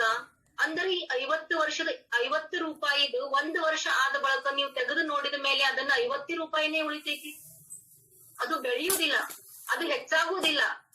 ಆದರೆ ನಿಮಗೆ ಈ 50 ರೂಪಾಯಿ ಹೆಚ್ಚು ಮಾಡಬೇಕಾದ್ರೆ, ಅದ್ರ ವ್ಯಾಲ್ಯೂ ಬೆಳೆಸಬೇಕಾದ್ರೆ ನಿಮ್ಗೆ ಏನ್ ಮಾಡ್ಬೇಕಾಗ್ತದ? ಆ ಮನಿ, ಆ ರೊಕ್ಕ ನೀವು ಇನ್ವೆಸ್ಟ್ಮೆಂಟ್ ಮಾಡ್ಬೇಕು. ಅಂದರೆ ನೀವು ಅದನ್ನು ಬ್ಯಾಂಕಿನಲ್ಲಿ ಇಡಬೇಕು, ಅಥವಾ ಇನ್ವೆಸ್ಟ್ಮೆಂಟ್ ಪ್ಲಾನ್ ನಲ್ಲಿ ಅದನ್ನು ಇನ್ವೆಸ್ಟ್ಮೆಂಟ್ ಮಾಡಿದ್ರೆ ಅದ್ರ ರೊಕ್ಕ ಏನಾಗ್ತೈತಿ ಅಂದ್ರೆ ಹಣ ಬೆಳೆಯುತ್ತದೆ. Okay, next slide please. ನೋಡಿ, ಇನ್ವೆಸ್ಟ್ಮೆಂಟ್ ಮಾಡುವಾಗ ನಾವು 3 ತತ್ವಗಳನ್ನು ತಲೆಯಲ್ಲಿ ಇಡಬೇಕು, ನೆನಪಿನಲ್ಲಿ ಇಡಬೇಕು. ಒಂದು ಸೇಫ್ಟಿ. ನೋಡಿ, ನಿಮ್ಮ ಹಣ ಬಹಳ ಕಷ್ಟ ಮಾಡಿ ನಾವು ಹಣವನ್ನು ಪಡೆಯುತ್ತೇವೆ. ಈ ಹಣದ ಸುರಕ್ಷಿತತೆ ನಮ್ಮ ಜವಾಬ್ದಾರಿ ಇದೆ. ಓಕೆ, ಸೊ ಇನ್ವೆಸ್ಟ್ಮೆಂಟ್ ಸೇವಿಂಗ್ ಮಾಡೋದಂದ್ರೆ ಮೊದಲು ನಾವು ಬ್ಯಾಂಕಿನಲ್ಲಿ ಒಂದು ಅಕೌಂಟ್ ತೆಗಿಯಬೇಕು. ಓಕೆ, ಇದು ಯಾವ ಬ್ಯಾಂಕಿನಲ್ಲಿ ಅಕೌಂಟ್ ತೆಗಿಯಬೇಕಂದ್ರೆ ನಮ್ಮ ಎದುರು ಬ್ಯಾಂಕ್, ಕೋಆಪರೇಟಿವ್ ಬ್ಯಾಂಕ್ ಇರುತ್ತವೆ, ಕಮರ್ಷಿಯಲ್ ಬ್ಯಾಂಕ್ ಇರುತ್ತವೆ, ಆಮೇಲೆ ನ್ಯಾಷನಲೈಸ್ಡ್ ಬ್ಯಾಂಕ್ ಇರುತ್ತವೆ. ನೋಡಿ, ನ್ಯಾಷನಲೈಸ್ಡ್ ಬ್ಯಾಂಕಿನಲ್ಲಿ ರೇಟ್ ಆಫ್ ಇಂಟ್ರೆಸ್ಟ್ ಏನಿರ್ತೈತಿ ಕಡಿಮೆ ಇರುತ್ತದೆ. ಆಮೇಲೆ ಸೇಫ್ಟಿ ಹೆಂಗಿರ್ತೈತಿ ಹೆಚ್ಚಿರುತ್ತದೆ. ಓಕೆ, ಅಂದರೆ ನಮಗೆ ಸೇಫ್ಟಿ ಆಮೇಲೆ ರಿಟರ್ನ್ಸ್ ಇವೆರಡು ನೋಡ್ಬೇಕು. ಓಕೆ, ನಿಮಗೆ ನಿಮ್ಮ ರೊಕ್ಕಿನ ಹಣದ ಸುರಕ್ಷಿತತೆ ಹೆಚ್ಚಬೇಕಂದ್ರೆ ನೀವು ಅದನ್ನು ನ್ಯಾಷನಲೈಸ್ಡ್ ಬ್ಯಾಂಕ್ ನಲ್ಲಿ ಇಡಬೇಕು. ಆಮೇಲೆ ಕೋಆಪರೇಟಿವ್ ಬ್ಯಾಂಕ್ ನಲ್ಲಿ ಸುಧಾ ನೀವು ಇಡಬಹುದು. ಅಲ್ಲಿ ನಿಮಗೆ ರೇಟ್ ಆಫ್ ಇಂಟ್ರೆಸ್ಟ್ ರಿಟರ್ನ್ ಏನಿರ್ತೈತಿ ಹೆಚ್ಚಿರುತ್ತೆ. ಓಕೆ, ರಿಟರ್ನ್ ಹೆಚ್ಚಂದ್ರೆ ಒಂದ್ ಸ್ವಲ್ಪ ಸೇಫ್ಟಿ ಏನಿರ್ತೈತಿ ಅಲ್ಲಿ ಕಡಿಮೆ ಇರುತ್ತೈತಿ. Okay, reserve bank, scheduled bank ಏನಿರ್ತಾವ ಆ ಶೆಡ್ಯೂಲ್ಡ್ ಬ್ಯಾಂಕಿಗೆ ಸೆಕ್ಯೂರಿಟಿ ಕೊಡ್ತೈತಿ. ಓಕೆ, ನಿಮ್ಮ ರೊಕ್ಕ ರಿಸರ್ವ್ ಬ್ಯಾಂಕ್ ಸೆಕ್ಯೂರಿಟಿ ಕೊಟ್ಟಿದ್ರಿಂದ 5 ಲಕ್ಷ ರೂಪಾಯಿ ತನಕ ಸಪೋಸ್ ಕೋಆಪರೇಟಿವ್ ಬ್ಯಾಂಕ್ ಮುಳುಗಿದ್ರನು ನಿಮಗ ರಿಸರ್ವ್ ಬ್ಯಾಂಕಿನಿಂದ ನಿಮ್ಮ ಡಿಪಾಸಿಟ್ ಗೆ ಸೆಕ್ಯೂರಿಟಿ ಇದೆ. So safety is very important. Second, liquidity ಅಂದ್ರೆ ಏನ್ ನೋಡಿ, ನಾವು ಹಣವನ್ನು ನಮ್ಮ ಸಲುವಾಗಿ ನಮಗೆ ಟೈಮ್ ಬಂದ ಬಳಿಕ ಅದನ್ನ ಯೂಸ್ ಆಗ್ಬೇಕು, ಅದ್ರ ಸಲುವಾಗಿ ನಾವು ಸೇವಿಂಗ್ ಮಾಡುತ್ತೇವೆ ಅಥವಾ ಇನ್ವೆಸ್ಟ್ಮೆಂಟ್ ಮಾಡುತ್ತೇವೆ. ಸಪೋಸ್ ನೀವು ರೊಕ್ಕನ್ನು ಜಾಗಿನಲ್ಲಿ ಇನ್ವೆಸ್ಟ್ಮೆಂಟ್ ಮಾಡಿದ್ರಿ, ಆಮೇಲೆ ನಿಮ್ಗೆ ಎಮರ್ಜೆನ್ಸಿ ಪ್ರಾಬ್ಲಮ್ ಬಂದಿತ್ತು ಅಂದ್ರೆ ನೀವು ಬೇಗನೆ ಜಾಗ ಮಾರುದಿಲ್ಲ. ಓಕೆ, ಅಂದ್ರೆ ನಿಮಗೆ ಅಲ್ಲಿ 1 ವರ್ಷ 2 ವರ್ಷ ವೇಟ್ ಮಾಡ್ಬೇಕಾಗ್ತೈತಿ. ಆ ತನಕ ಎಮರ್ಜೆನ್ಸಿ ನಿಲ್ಲುತ್ತದೇನೋ ಇಲ್ಲ. ಎಮರ್ಜೆನ್ಸಿ ಬಂದ ಬಳಿಕ ಬೇಗನೆ ರೊಕ್ಕನ್ನು ಇನ್ವೆಸ್ಟ್ಮೆಂಟ್ ಅನ್ನು ಕ್ಯಾಶ್ ಗೆ ಕನ್ವರ್ಟ್ಮೆಂಟ್ ಮಾಡುವುದಂದ್ರೆ ಲಿಕ್ವಿಡಿಟಿ. ಆಮೇಲೆ ನೋಡಿ ರಿಟರ್ನ್ಸ್. ಓಕೆ, ನಮ್ಮ ರೊಕ್ಕು ಬೆಳಿಬೇಕು. 50 ರೂಪಾಯಿ ನಾವು ಲಾಕರ್ ನಲ್ಲಿ ಇಟ್ರೆ 50 ರೂಪಾಯಿನೇ ಉಳಿದು ಅದನ್ನ ನಮ್ಗೆ ಉಪಯೋಗದಲ್ಲ. ನಮ್ಮ ರೊಕ್ಕ 50ರದ್ದು 60 ರೂಪಾಯಿ ಆಗ್ಬೇಕು, 60ರದ್ದು 70, 100, 200 ಹಿಂಗ್ ಬೆಳೆದ್ರೆ ನಮಗೆ ಅದರದ್ದು ಬೆನಿಫಿಟ್ ಆಗ್ತೈತಿ. ನೋಡಿ, ಅದ್ರ ಸಲುವಾಗಿ ರಿಟರ್ನ್ಸ್ ನಮಗೆ ಎಲ್ಲಿ ಹೆಚ್ಚು ಸಿಗುತ್ತವೆ ಅಲ್ಲಿ ನಾವೇನ್ ಮಾಡ್ಬೇಕು, ಇನ್ವೆಸ್ಟ್ಮೆಂಟ್ ಮಾಡ್ಬೇಕು. ಬಹಳ ರಿಟರ್ನ್ಸ್ ಕೊಡುವಂತಹ ಶೇರ್ ಮಾರ್ಕೆಟ್ ಇದೆ, ಸ್ಟಾಕ್ ಮಾರ್ಕೆಟ್ ಅನ್ನುತ್ತೇವೆ ತಾವು. ಅಲ್ಲಿ ಕಂಪೌಂಡಿಂಗ್ ರೇಟ್ ಅಂದ್ರೆ ಡಬಲ್, ಟ್ರಿಪಲ್ ಈ ತರದಿಂದ ಹಣ ಏನಾಗ್ತೈತಿ, ಬೆಳಿತೈತಿ. ಅದ್ರ ಸಲುವಾಗಿ ನಾವು ಇನ್ವೆಸ್ಟ್ಮೆಂಟ್ ಮಾಡುವಾಗ ಈ 3 ಮಾತುಗಳನ್ನು ನೆನಪಿನಲ್ಲಿಡ್ಬೇಕು. ಒಂದು ಸೇಫ್ಟಿ, ಇನ್ನೊಂದು ಲಿಕ್ವಿಡಿಟಿ, ಆಮೇಲೆ returns. Next slide please sir. ನೋಡಿ, ಇಲ್ಲಿ ಒಂದು ನಿಮ್ಗೆ ಉದಾಹರಣವನ್ನು ಕೊಡುತ್ತೇನೆ. ವೈ ಮ್ಯಾನೇಜ್ ಮನಿ, ರೊಕ್ಕಿನ ಮ್ಯಾನೇಜ್ಮೆಂಟ್ ಏಕೆ ಮಾಡಬೇಕು, ಹಣ ಏಕೆ ಮ್ಯಾನೇಜ್ ಮಾಡಬೇಕು. You work hard to earn the money. ನಾವು ಎಲ್ಲರೂ ಕಷ್ಟಪಟ್ರನೆ ನಮಗೆ ಹಣ ಸಿಗುತ್ತೈತಿ, ಕಷ್ಟ ಇಲ್ಲಂದ್ರೆ ಹಣವಿಲ್ಲ. So learn to make your money work for you. ಅದಕ್ಕೆ ನಮ್ಗೆ ಏನ್ ಮಾಡ್ಬೇಕು ನೋಡಿ, ನಮಗೆ ಮಕ್ಕಳಿದ್ದರೆ ಅವ್ರ ಕಡೆಯಿಂದ ಒಂದು ಅಪೇಕ್ಷೆ ಇರ್ತೈತಿ. ನಾಳೆ ಮಕ್ಕಳು ದೊಡ್ಡವರಾಗುತ್ತಾರೆ, ಅವರು ಹಣ ಗಳಿಸ್ತಾರೆ, ತಾಯಿ ತಂದೆ ಸೇವೆ ಮಾಡ್ತಾರೆ ಮಕ್ಕಳು ಅಂತ ಹೇಳಿ ನಾವು ತಿಳಿತೇವೆ. ಅದೇ ತರ ಹಣನು ನಮ್ಮ ಮಕ್ಕಳಂಗೆ ನಾವು ಟ್ರೀಟ್ ಮಾಡ್ಬೇಕು, ಅದು ನಮಗ ರಿಟರ್ನ್ ಕೊಡ್ತೈತಿ.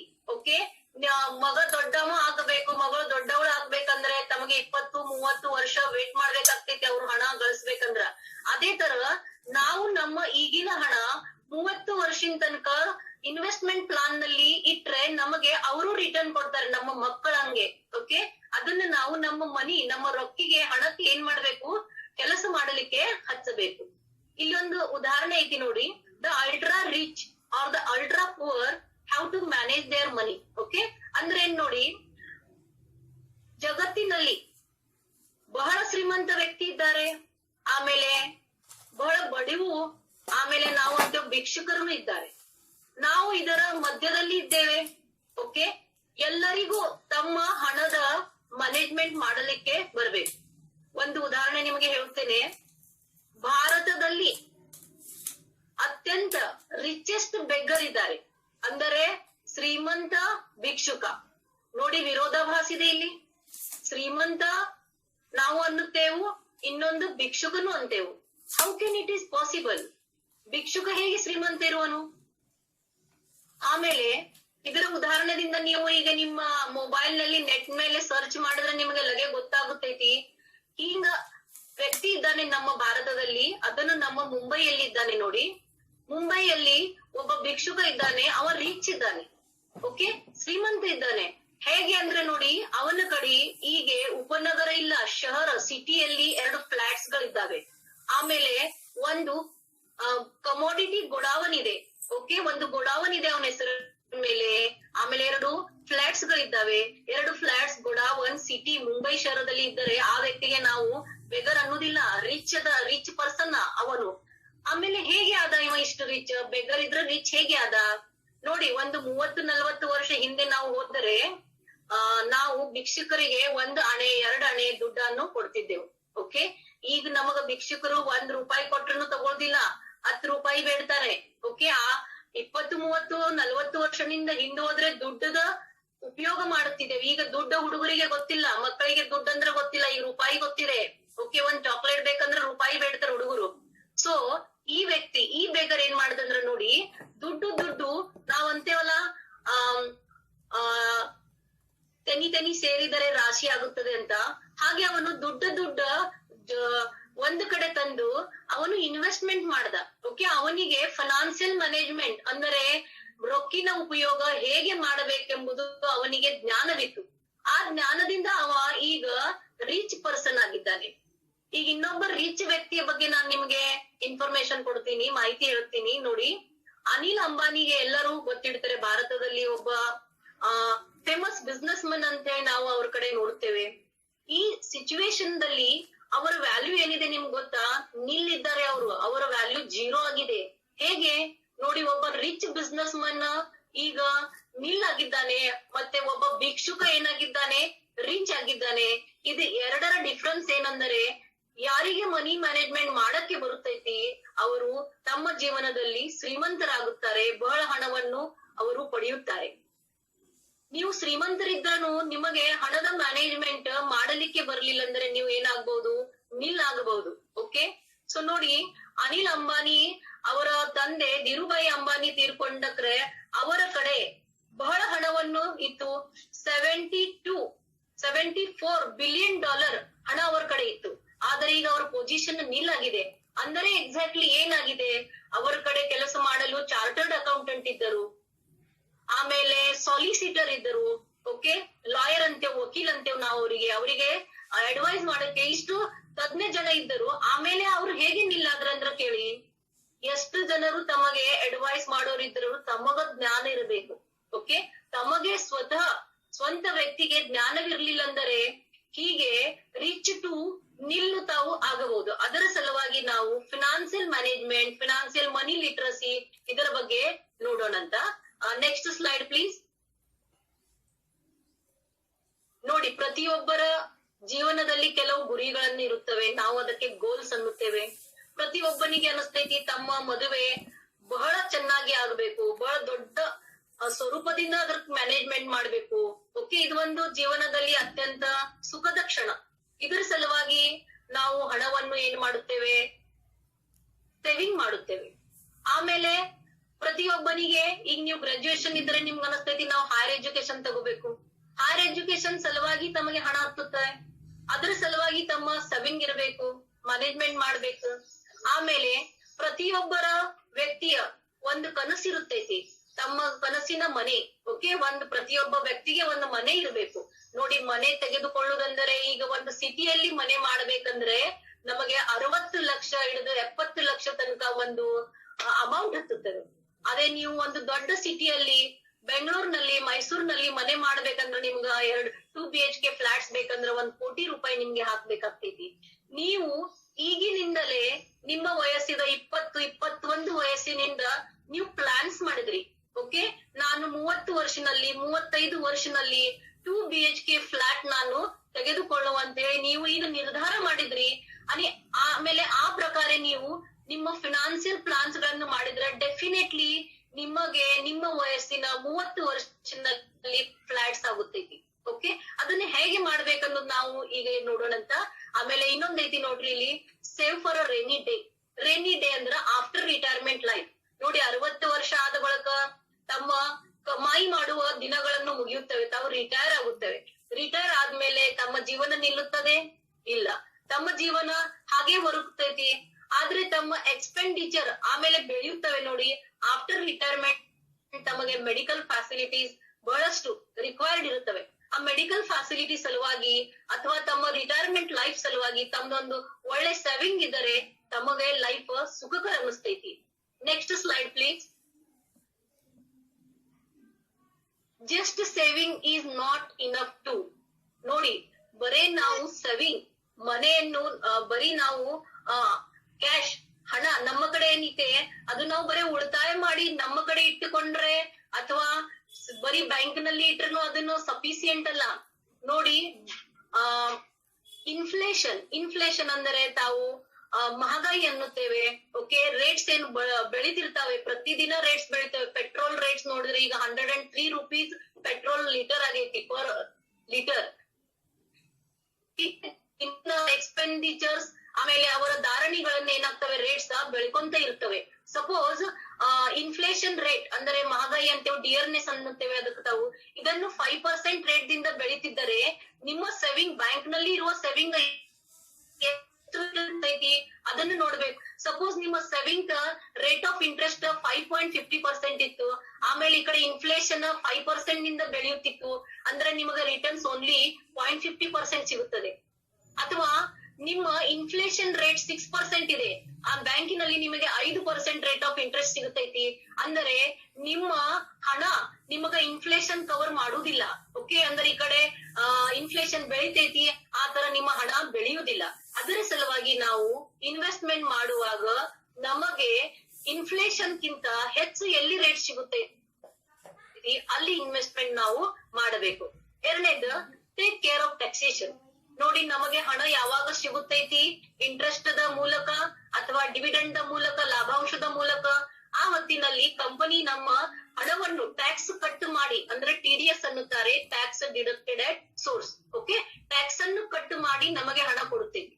ಓಕೆ, ಆ ಹೊತ್ತಿನಲ್ಲಿ ನೀವು ಈ ತರಹದ ಪ್ಲಾನ್ ಗಳನ್ನು ಸಿಲೆಕ್ಟ್ ಮಾಡಬೇಕು ಎಲ್ಲಿ ನಿಮ್ಮ ಹಣ ಮೇಲೆ ಟ್ಯಾಕ್ಸ್ ಕೊಡುವುದಿಲ್ಲ. ಓಕೆ, ಹಣದಲ್ಲಿ ಟ್ಯಾಕ್ಸ್ ಕಟ್ ಆಗುದಿಲ್ಲ. ಆ ತರದ ಇನ್ವೆಸ್ಟ್ಮೆಂಟ್ ನೀವು ಮಾಡಿದ್ರೆ ಅಂದ್ರೆ ನಿಮಗೆ ಬೆನಿಫಿಟ್ ಹೆಚ್ಚಾಗುತ್ತೈತಿ.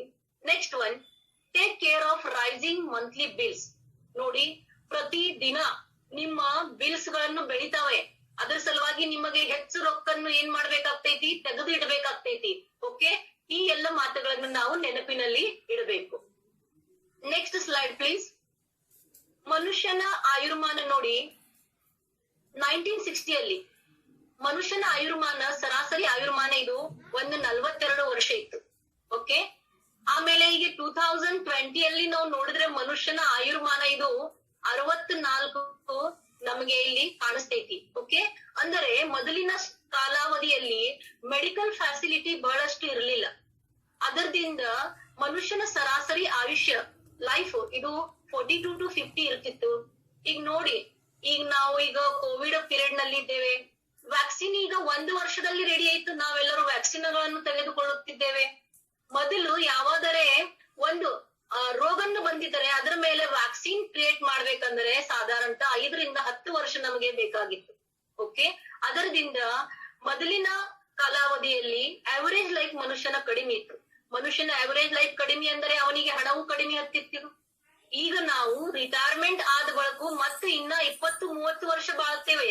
ಅಂದ್ರೆ ಈಗಿನ ಸರಾಸರಿ ಲೈಫ್ ನೋಡಿ ಅಪ್ ಟು 70, 80, 90 ಅಪ್ ಟು 90 ತನಕ ನಮ್ಮ ಲೈಫ್ ಇರ್ತೈತಿ. ನಮ್ಮ ಲೈಫ್ ಇರೋ ತನಕ ನಮ್ಮ ರಿಕ್ವೈರ್ಮೆಂಟ್ಸ್ ನಾವು ಫುಲ್ಫಿಲ್ ಮಾಡ್ಬೇಕು. Okay, next slide please. Monthly bills ಅಂತ ನಾನ್ ನಿಮ್ಗೆ ಆಗಲೇ ಹೇಳಿದ್ದೆ. ಮಂತ್ಲಿ ಬಿಲ್ಸ್ ಅಂದ್ರೆ ನೋಡಿ, ನಮ್ಮ ಡೇ ಟು ಡೇ ಲೈಫ್ ನಲ್ಲಿ ನಮಗೇನ್ ಹೌಸ್ ಹೋಲ್ಡ್ ಎಕ್ಸ್ಪೆಂಡಿಚರ್ ನಾವು ಮಾಡುತ್ತೇವೆ, ಖರ್ಚನ್ನು ಮಾಡುತ್ತೇವೆ. ಉದಾಹರಣಾರ್ಥ ಬೇಸಿಕ್ ನೀಡ್ಸ್, ನಮ್ಮ ಬ್ರೆಡ್ ನೋಡಿ, ಇಯರ್ 2000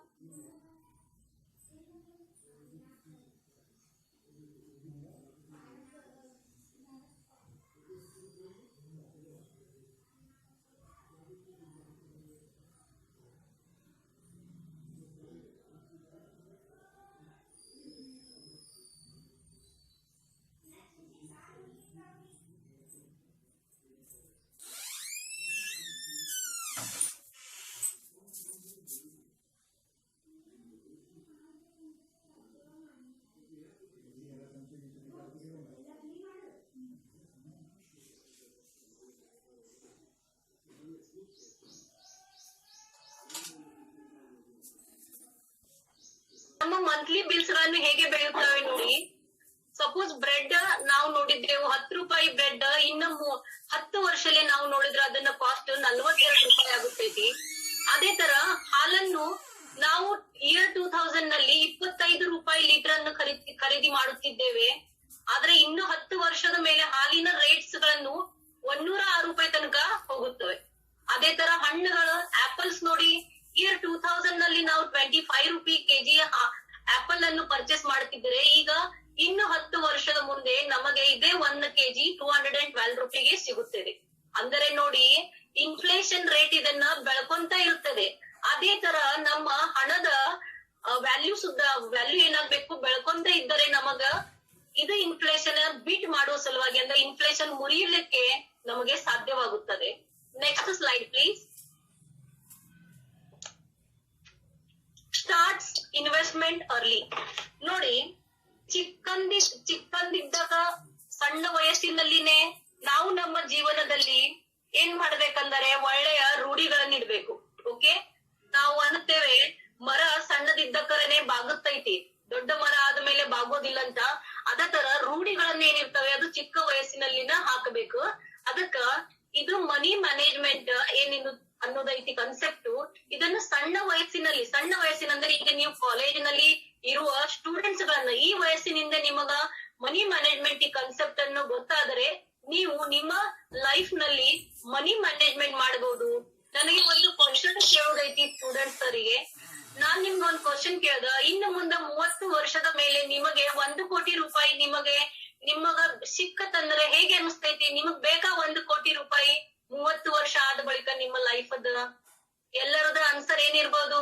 ಎಸ್, ನಮಗೆ 1 ಕೋಟಿ ರೂಪಾಯಿ. Yes or no? ಹೇಗೆ 1 ಕೋಟಿ ರೂಪಾಯಿ ನಾವು ನಮ್ಮ 30 ವರ್ಷ ಆದ ಬಳಿಕ ಲೈಫ್ ನಲ್ಲಿ ನಾವು ಗಳಿಸ್ಬೇಕು, ನಮ್ಗೆ ಸಿಗುತ್ತೈತಿ. ಅದರ ಸಲುವಾಗಿ ನೀವ್ ಏನ್ ಮಾಡ್ಬೇಕು, ಈ ವಯಸ್ಸಿನಿಂದ ಮನಿ ಮ್ಯಾನೇಜ್ಮೆಂಟ್ ಅನ್ನು ಮಾಡ್ಬೇಕು. ಅದು ಹೇಗೆ ಮಾಡೋದನ್ನು ನೋಡೋಣ ಈಗ. Yes, next please. Next slide please. ನೋಡಿ, ಒಂದು ಉದಾಹರಣೆಯನ್ನ ನಿಮಗೆ ಕೊಡುತ್ತೇನೆ, ಇದರಿಂದ ನಿಮಗ ಜ್ಞಾನವಾಗುತ್ತೈತಿ. ಆ ಸಣ್ಣ ವಯಸ್ಸಿನಿಂದ ನಮಗೆ ಮನಿ ಮ್ಯಾನೇಜ್ಮೆಂಟ್ ಜ್ಞಾನ ಇದ್ದರೆ ಲೈಫ್ ನಲ್ಲಿ ಎಷ್ಟು ಬೆನಿಫಿಟ್ ಆಗ್ತೈತಿ ಅಂತ. ಇಬ್ಬರು ಗೆಳೆಯರಿದ್ದಾರೆ, ಅಜಯ್ ಹಾಗೂ ವಿಜಯ್. ಇವರಿಬ್ಬರು ತಮ್ಮ ವಯಸ್ಸಿನ 25ನೇ ವರ್ಷದಿಂದ ಅರ್ನಿಂಗ್ ಸ್ಟಾರ್ಟ್ ಮಾಡ್ತಾರೆ, ಅಂದ್ರೆ ರೊಕ್ಕನ್ನು ಹಣ ಗಳಿಸ್ತಾರೆ. ಇದರಲ್ಲಿ ಇರುವ ಅಜಯ್ ಪರ್ ಮಂತ್ ಅಂದ್ರೆ ಪ್ರತಿ ತಿಂಗಳ 15,000 ರೂಪಾಯಿ SIP ಅಂದರೆ ಸಿಸ್ಟಮ್ಯಾಟಿಕ್ ಇನ್ವೆಸ್ಟ್ಮೆಂಟ್ ಪ್ಲಾನಿನಲ್ಲಿ ಏನ್ ಮಾಡ್ತಾನೆ, ರೊಕ್ಕನ್ನು ತೆಗೆದಿಡ್ತಾನೆ, ಇನ್ವೆಸ್ಟ್ಮೆಂಟ್ ಮಾಡ್ತಾನೆ. Where Vijay enjoy the life.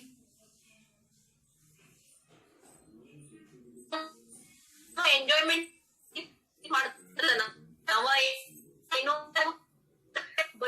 Saving ಏನು ಮಾಡುದು. ಆಮೇಲೆ ಸಾಕು ಎಂಜಾಯ್ಮೆಂಟ್ ಸಾಕು, ನಾವು ಇನ್ವೆಸ್ಟ್ಮೆಂಟ್ ಮಾಡ್ಬೇಕು, ರೊಕ್ಕನ್ನು ಸೇವ್ ಮಾಡ್ಬೇಕು, ತೆಗೆದಿಡ್ಬೇಕು ಫ್ಯೂಚರ್ ಸಲುವಾಗಿ. ಆಗ ಇಬ್ಬರು ವಿಜಯ್ 10 ವರ್ಷ ಲೇಟ್ ಸ್ಟಾರ್ಟ್ ಮಾಡ್ತಾನೆ ಇನ್ವೆಸ್ಟ್ಮೆಂಟ್ ಮಾಡಕ್ಕೆ. ಈಗ ಅವರು ಇಬ್ಬರ ಪೊಸಿಷನ್ ಆಫ್ಟರ್ 55 ಅಂದ್ರೆ ರಿಟೈರ್ಮೆಂಟ್ ಸಮೀಪ ಬಂದ ಬಳಿಕ ನೋಡೋಣ ಏನಾಗ್ತೈತಿ ಅವ್ರ ಸೇವಿಂಗ್ ಬಗ್ಗೆ. Yes, next slide please sir. ನೋಡಿ, ಇಲ್ಲಿ ಒಂದು ಡೈಗ್ರಾಮ್ ಇದೆ. ಅಜಯ್ ತನ್ನ ಜೀವನದಲ್ಲಿ ಟೋಟಲಿ 18 lakhs ರೂಪಾಯಿ ಸೇವಿಂಗ್ ಮಾಡಿದ್ದಾನೆ, ಉಳಿತಾಯ ಮಾಡಿದ್ದಾನೆ. ವಿಜಯ್ 36 lakhs ಅವನ್ ಏನ್ ಮಾಡ್ಯಾನ, ಸೇವಿಂಗ್ ಮಾಡಿದ್ದಾನೆ. ಆದರೆ ರಿಟರ್ನ್ಸ್ ನೋಡಿ ಅಜಯ್ ಏನಿದೆ ಬೇಗನೆ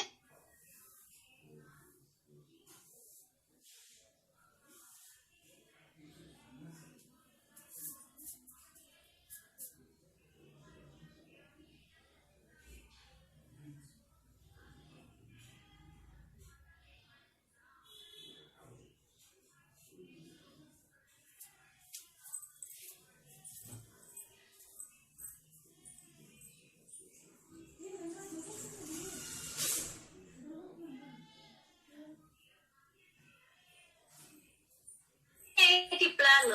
ನೀವು ನೋಡಿ, ದೇರ್ ಇಸ್ ಒಂದು ಕೊಟೇಶನ್ ಇದೆ, money grows faster in a longer period.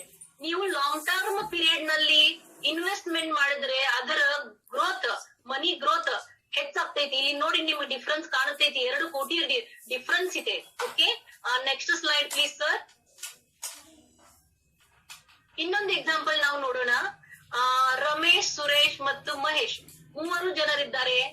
Ramesh ತನ್ನ ವಯಸ್ಸಿನ 30 ವರ್ಷ ಅಂದ್ರೆ ಇನ್ನ 10 ವರ್ಷ ಅರ್ನಿಂಗ್ ನೋಡಿ. ನೀವು 20 ವರ್ಷದ ಸ್ಟೂಡೆಂಟ್ಸ್ ಇದ್ದಾರೆ, ನಿಮಗೆ ನಿಮ್ಮ ಎಜುಕೇಶನ್ ಕಂಪ್ಲೀಟ್ ಮಾಡಿ ನಿಮಗೆ ಜಾಬಕ್ಕೆ ಸೇರಿ ಅರ್ನಿಂಗ್ ಮಾಡಲಿಕ್ಕೆ ಸಪೋಸ್ 30 ವರ್ಷ ಬಂದ್ರೆ ನೀವು ಪ್ರತಿ ತಿಂಗಳ 1,000 ರೂಪಾಯಿ ಏನ್ ಮಾಡೋದೈತಿ, ಸೇವಿಂಗ್ ಮಾಡೋದೈತಿ. ಪ್ರತಿ ತಿಂಗಳು 1,000 ಅಂದ್ರೆ 1 ವರ್ಷದಲ್ಲಿ 12,000 ಅದು. ಓಕೆ, ಹೀಗೆ 30 ವರ್ಷದಲ್ಲಿ ನಿಮ್ಮ ಸೇವಿಂಗ್ ಎಷ್ಟಾಗ್ತೈತಿ? 3,60,000 3,60,000 rupees ನಿಮ್ಮ ಸೇವಿಂಗ್ ಆಗ್ತೈತಿ. ಇದನ್ನು 15% ರೇಟ್ ಆಫ್ ಇಂಟ್ರೆಸ್ಟ್ ನಾವನ್ನು ಅಜ್ಯೂಮ್ ಮಾಡಿದ್ರ ನೋಡಿ, ಮಾರ್ಕೆಟ್ ನಲ್ಲಿ 15% 30% ನಿಮ್ಗೆ ರೇಟ್ ಆಫ್ ಇಂಟ್ರೆಸ್ಟ್ ಅಥವಾ ರಿಟರ್ನ್ ಸಿಗುತ್ತದೆ. ಶೇರ್ ಮಾರ್ಕೆಟ್ ನಲ್ಲಿ ಹೋದ್ರ ನಿಮ್ಮ ಹಣ ಡಬಲ್ ಟ್ರಿಪಲ್ ಇಮಿಡಿಯೇಟ್ಲಿ ಆಗ್ತವೆ. ಓಕೆ, ಅದನ್ನ ಖರೆ ಲಾಂಗ್ ಟರ್ಮ್ ಪೀರಿಯಡ್ ಅಲ್ಲಿ ಬೇಕು. ಇಮಿಡಿಯೇಟ್ಲಿ ಅಂದ್ರೆ ಲಗೆ ಇವತ್ತು ಹಾಕಿದ್ರೆ ನಾಳೆ ಆಗುದಿಲ್ಲ. ಲಾಂಗ್ ಟರ್ಮ್ ಪೀರಿಯಡ್ ನಲ್ಲಿ ರಿಟರ್ನ್ಸ್ ಹೈ ರೇಟ್ಲಿ ನಿಮಗೆ ಸಿಗುತ್ತವೆ. ಅಂದ್ರೆ ರಮೇಶ್ ನ ಸೇವಿಂಗ್ಸ್ 15% ರೇಟ್ ಆಫ್ ಇಂಟ್ರೆಸ್ಟ್ ಇಂದ ನೋಡಿ ಎಷ್ಟದು? 55,66,000 ರೂಪಾಯಿ, 55 ಲಕ್ಷ ರೂಪಾಯಿ ಆದವನು. ಓಕೆ, ಆಮೇಲೆ ಸುರೇಶ್ ಇದ್ದಾನೆ. ಎಷ್ಟು ವರ್ಷಲೆ ಇದು ಹಣ? 30 ವರ್ಷಲೆ. ಸುರೇಶ್ ಇದ್ದಾನೆ 40 ವರ್ಷದವ. ಅವ ಪ್ರತಿ ತಿಂಗಳ 3,000 ರೂಪಾಯಿ ಸೇವ್ ಮಾಡ್ತಾನೆ. ನೋಡ್ರಿ, ರಮೇಶನ್ಗಿಂತ ಡಬಲ್ ಟ್ರಿಪಲ್ ಐತಿ, 3 ಟೈಮ್ ಹೆಚ್ಚಿಗೆ ಅವ ಸೇವ್ ಮಾಡ್ತಾನೆ. ಅವನ್ ರಿಟೈರ್ಮೆಂಟ್ 60 ವರ್ಷಿಗೆ ಅಂದ್ರೆ ಅವ ಎಷ್ಟು ವರ್ಷ ಸೇವ್ ಮಾಡ್ಬೋದು? 20 ವರ್ಷ. 20 ವರ್ಷನಲ್ಲಿ ಅವನ ಸೇವಿಂಗ್ ಎಷ್ಟೈತಿ ನೋಡ್ರಿ? 3,000ಗೆ 7,20,000 ರೂಪಾಯಿ ಅಂದ್ರೆ ಎಕ್ಸಾಕ್ಟ್ಲಿ ಡಬಲ್. ರಮೇಶನ ಸೇವಿಂಗ್ಸ್ ಐತಿ 3,60,000. ಸುರೇಶ್ ಇಂದ ಸೇವಿಂಗ್ ಎಷ್ಟಾಗೈತಿ? ಅದ್ರ ಡಬಲ್ ಆಗೈತಿ. ಆದ್ರೆ ಸುರೇಶನ್ಗೆ ಸಿಗುವ ರಿಟರ್ನ್ಸ್ ನೋಡಿ, ರಮೇಶನಿಗೆ 55 ಲಕ್ಷ ಸಿಗ್ತಾವ, ಆದ್ರೆ ಸುರೇಶನಿಗೆ ಎಷ್ಟು ಸಿಗುತ್ತವೆ? 39 lakhs. ಅಂದ್ರೆ ರಿಟರ್ನ್ಸ್ ಕಡಿಮೆ ಇದೆ. ಸೇವಿಂಗ್ಸ್ ಹೆಚ್ಚಿದ್ರೂ ರಿಟರ್ನ್ಸ್ ಕಡಿಮೆ ಇದೆ. ಇದ್ರ ಎಲ್ಲಿ ಇಫೆಕ್ಟ್ ಆಗಿದೆ ಅಂದ್ರ ಕಡಿಮೆ ಪೀರಿಯಡ್ ಒಳಗ ಅವನು ಸೇವಿಂಗ್ ಮಾಡಿದ್ದಾನೆ. ಅವನಿಗೆ ಸೇವಿಂಗ್ 20 ವರ್ಷನೇ ಮಾಡಿದ್ದಾನೆ. ಖರೆ ರಮೇಶ್ 30 ವರ್ಷ ಮಾಡಿದ್ರಿಂದ ಅವನಿಗೆ ಸೇವಿಂಗ್ ಏನಾಗೈತಿ? ಅವನು ಕಡಿಮೆ ಸೇವಿಂಗ್ ಇದ್ರೂ ಅವನಿಗೆ ರಿಟರ್ನ್ ಹೆಚ್ಚು ಸಿಗುತ್ತವೆ. ಇನ್ನೊಬ್ಬ ಮಹೇಶ್ ನೋಡಿ, ಅವ 50 ವರ್ಷದವ ಇದ್ದಾನೆ. 50 ವರ್ಷ ಅವ ಈಗ ಸೇವಿಂಗ್ ನೋಡ್ರಿ, ಪ್ರತಿ ತಿಂಗಳ 10,000 ರೂಪಾಯಿ ಸೇವಿಂಗ್ ಮಾಡ್ತಾನೆ. ಅವ 10 ವರ್ಷ ರಿಟೈರ್ಮೆಂಟ್ ಲೈಫ್ ತನಕ ಅವ 50 ವರ್ಷದಂದ್ರ 60 ವರ್ಷಿಗೆ ಅವ ರಿಟೈರ್ಮೆಂಟ್ ಆಗ್ತಾನೆ. ಅವನ ಕಡೆ 10 ವರ್ಷ ಇದ್ದಾವೆ. 10 ವರ್ಷದಲ್ಲಿ ಪ್ರತಿ ತಿಂಗಳ 10,000 ಅಂದ್ರೆ 10 ವರ್ಷದಿಂದ ಅವನ್ ಸೇವಿಂಗ್ ಆಗ್ತೈತಿ 12 ಲಕ್ಷ ರೂಪಾಯಿ. ಅವನ 10 ವರ್ಷದಿಂದ ಈ 12 ಲಕ್ಷದಕ್ಕೆ 15% ರೇಟ್ ಆಫ್ ಇಂಟ್ರೆಸ್ಟ್ ಇಂದ ಅವನಿಗೆ ಎಷ್ಟು ಹಣ ಸಿಗ್ತೈತಿ ನೋಡಿ? 25,99,000. You can say 26 lakhs. Okay, ನೋಡಿ ರಮೇಶ್ ನ ಎಕ್ಸಾಕ್ಟ್ಲಿ 50% ಅರ್ನ್ ಮಾಡ್ತಾನೆ ಮಹೇಶ್. ಅವನಕ್ಕಿಂತ ಹೆಚ್ಚು ಇನ್ವೆಸ್ಟ್ಮೆಂಟ್ ಮಾಡಿದ್ರೂ ಅವನಿಗೆ ರಿಟರ್ನ್ ಏನಾಗೈತಿ? ಕಡಿಮೆ ಸಿಗುತ್ತೈತಿ. ಇದ್ರ ಅರ್ಥ ಏನಂದ್ರೆ ಮನಿ ಗ್ರೋಸ್ ಫಾಸ್ಟರ್ ಇನ್ ಲಾಂಗರ್ ಪೀರಿಯಡ್. ಅದಕ್ಕೆ ನಿಮಗೆ ಲಾಂಗ್ ಪೀರಿಯಡ್ ಬೇಕಾಗ್ತೈತಿ. ನೋಡಿ, ನೀವು ಒಂದು ಗಿಡ ಹಚ್ಚಿದ್ರಿ, ಹೀಗೆ ನಿಮಗ ಲಗೆ 1 ವರ್ಷ 2 ವರ್ಷದಲ್ಲಿ ಅದ್ರ ಫ್ರೂಟ್ ಸಿಗ್ತಾವೆ? ಇಲ್ಲ. ಏನ್ ಮಾಡ್ಬೇಕಾಗ್ತೈತಿ? ನಿಮಗೆ ವೇಟ್ ಮಾಡ್ಬೇಕಾಗ್ತೈತಿ. ಎಷ್ಟು ವರ್ಷ? 10, 15, 20, 30 ವರ್ಷ ನಿಮಗ ವೇಟ್ ಮಾಡಿದ್ರ ಅಲ್ಲಿ ನಮಗ ಫ್ರೂಟ್ಸ್ ಅನ್ನ ಅದ್ರ ತಿನ್ನಕ್ಕೆ ರುಚಿಯಾದ ಫ್ರೂಟ್ಸ್ ಗಳನ್ನು ಸಿಗುತ್ತವೆ. ಮಗ ಈಗ ಹುಟ್ಟಿದ ಅಂದ್ರೆ ಲಗೆ ಗಳಿಸ್ತಾನ.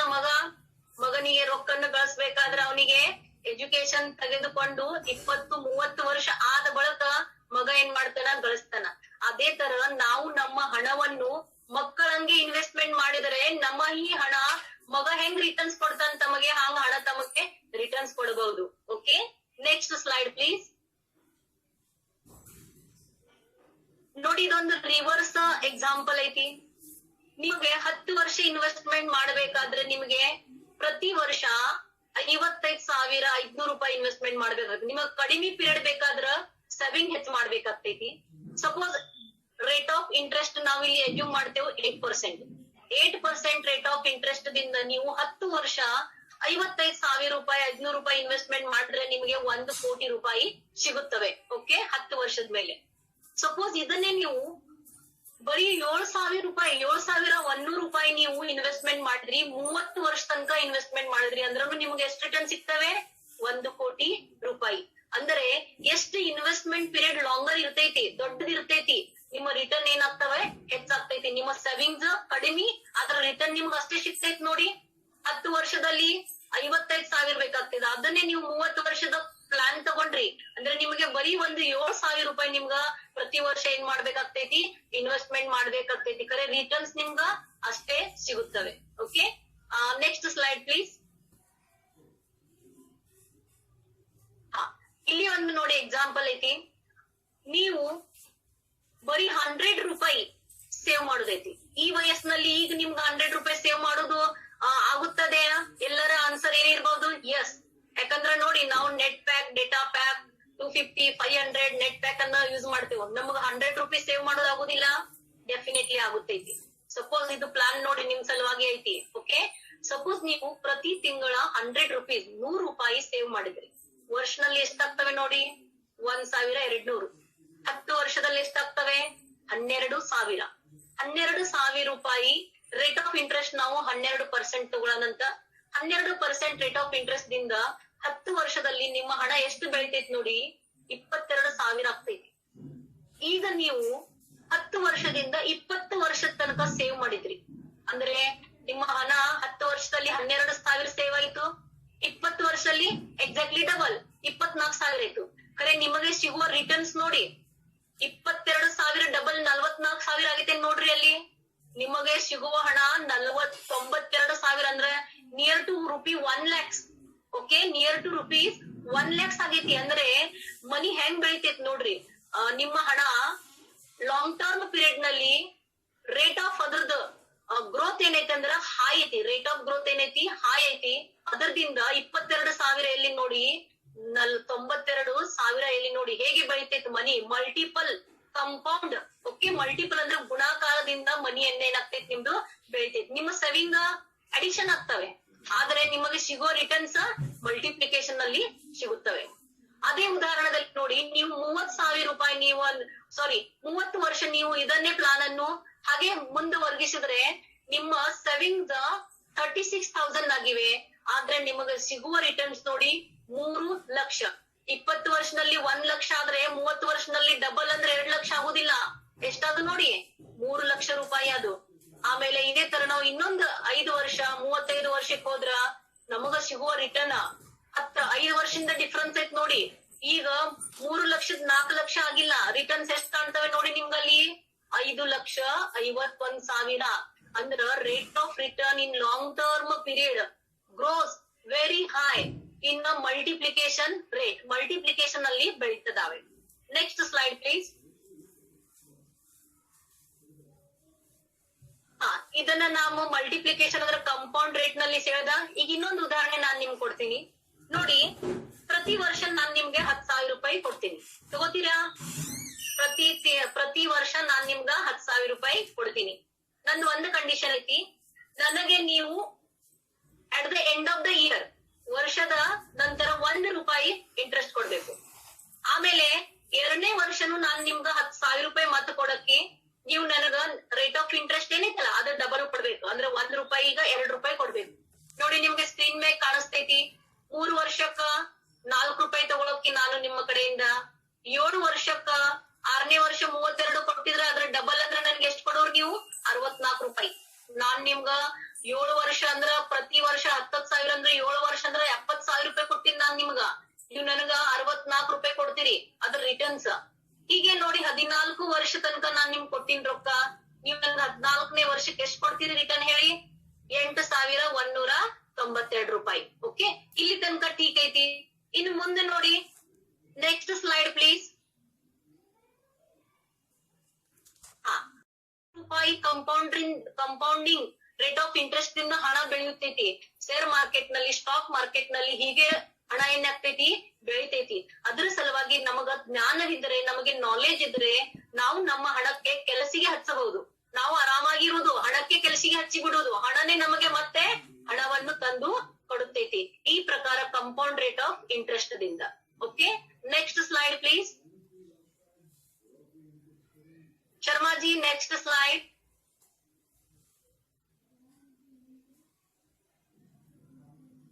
Sharmaji, next slide please.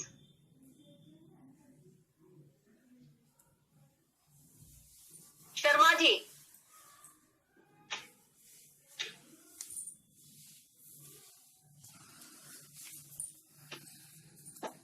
Next slide please. Please Sharmaji just ನೋಡಿ, tips of investing.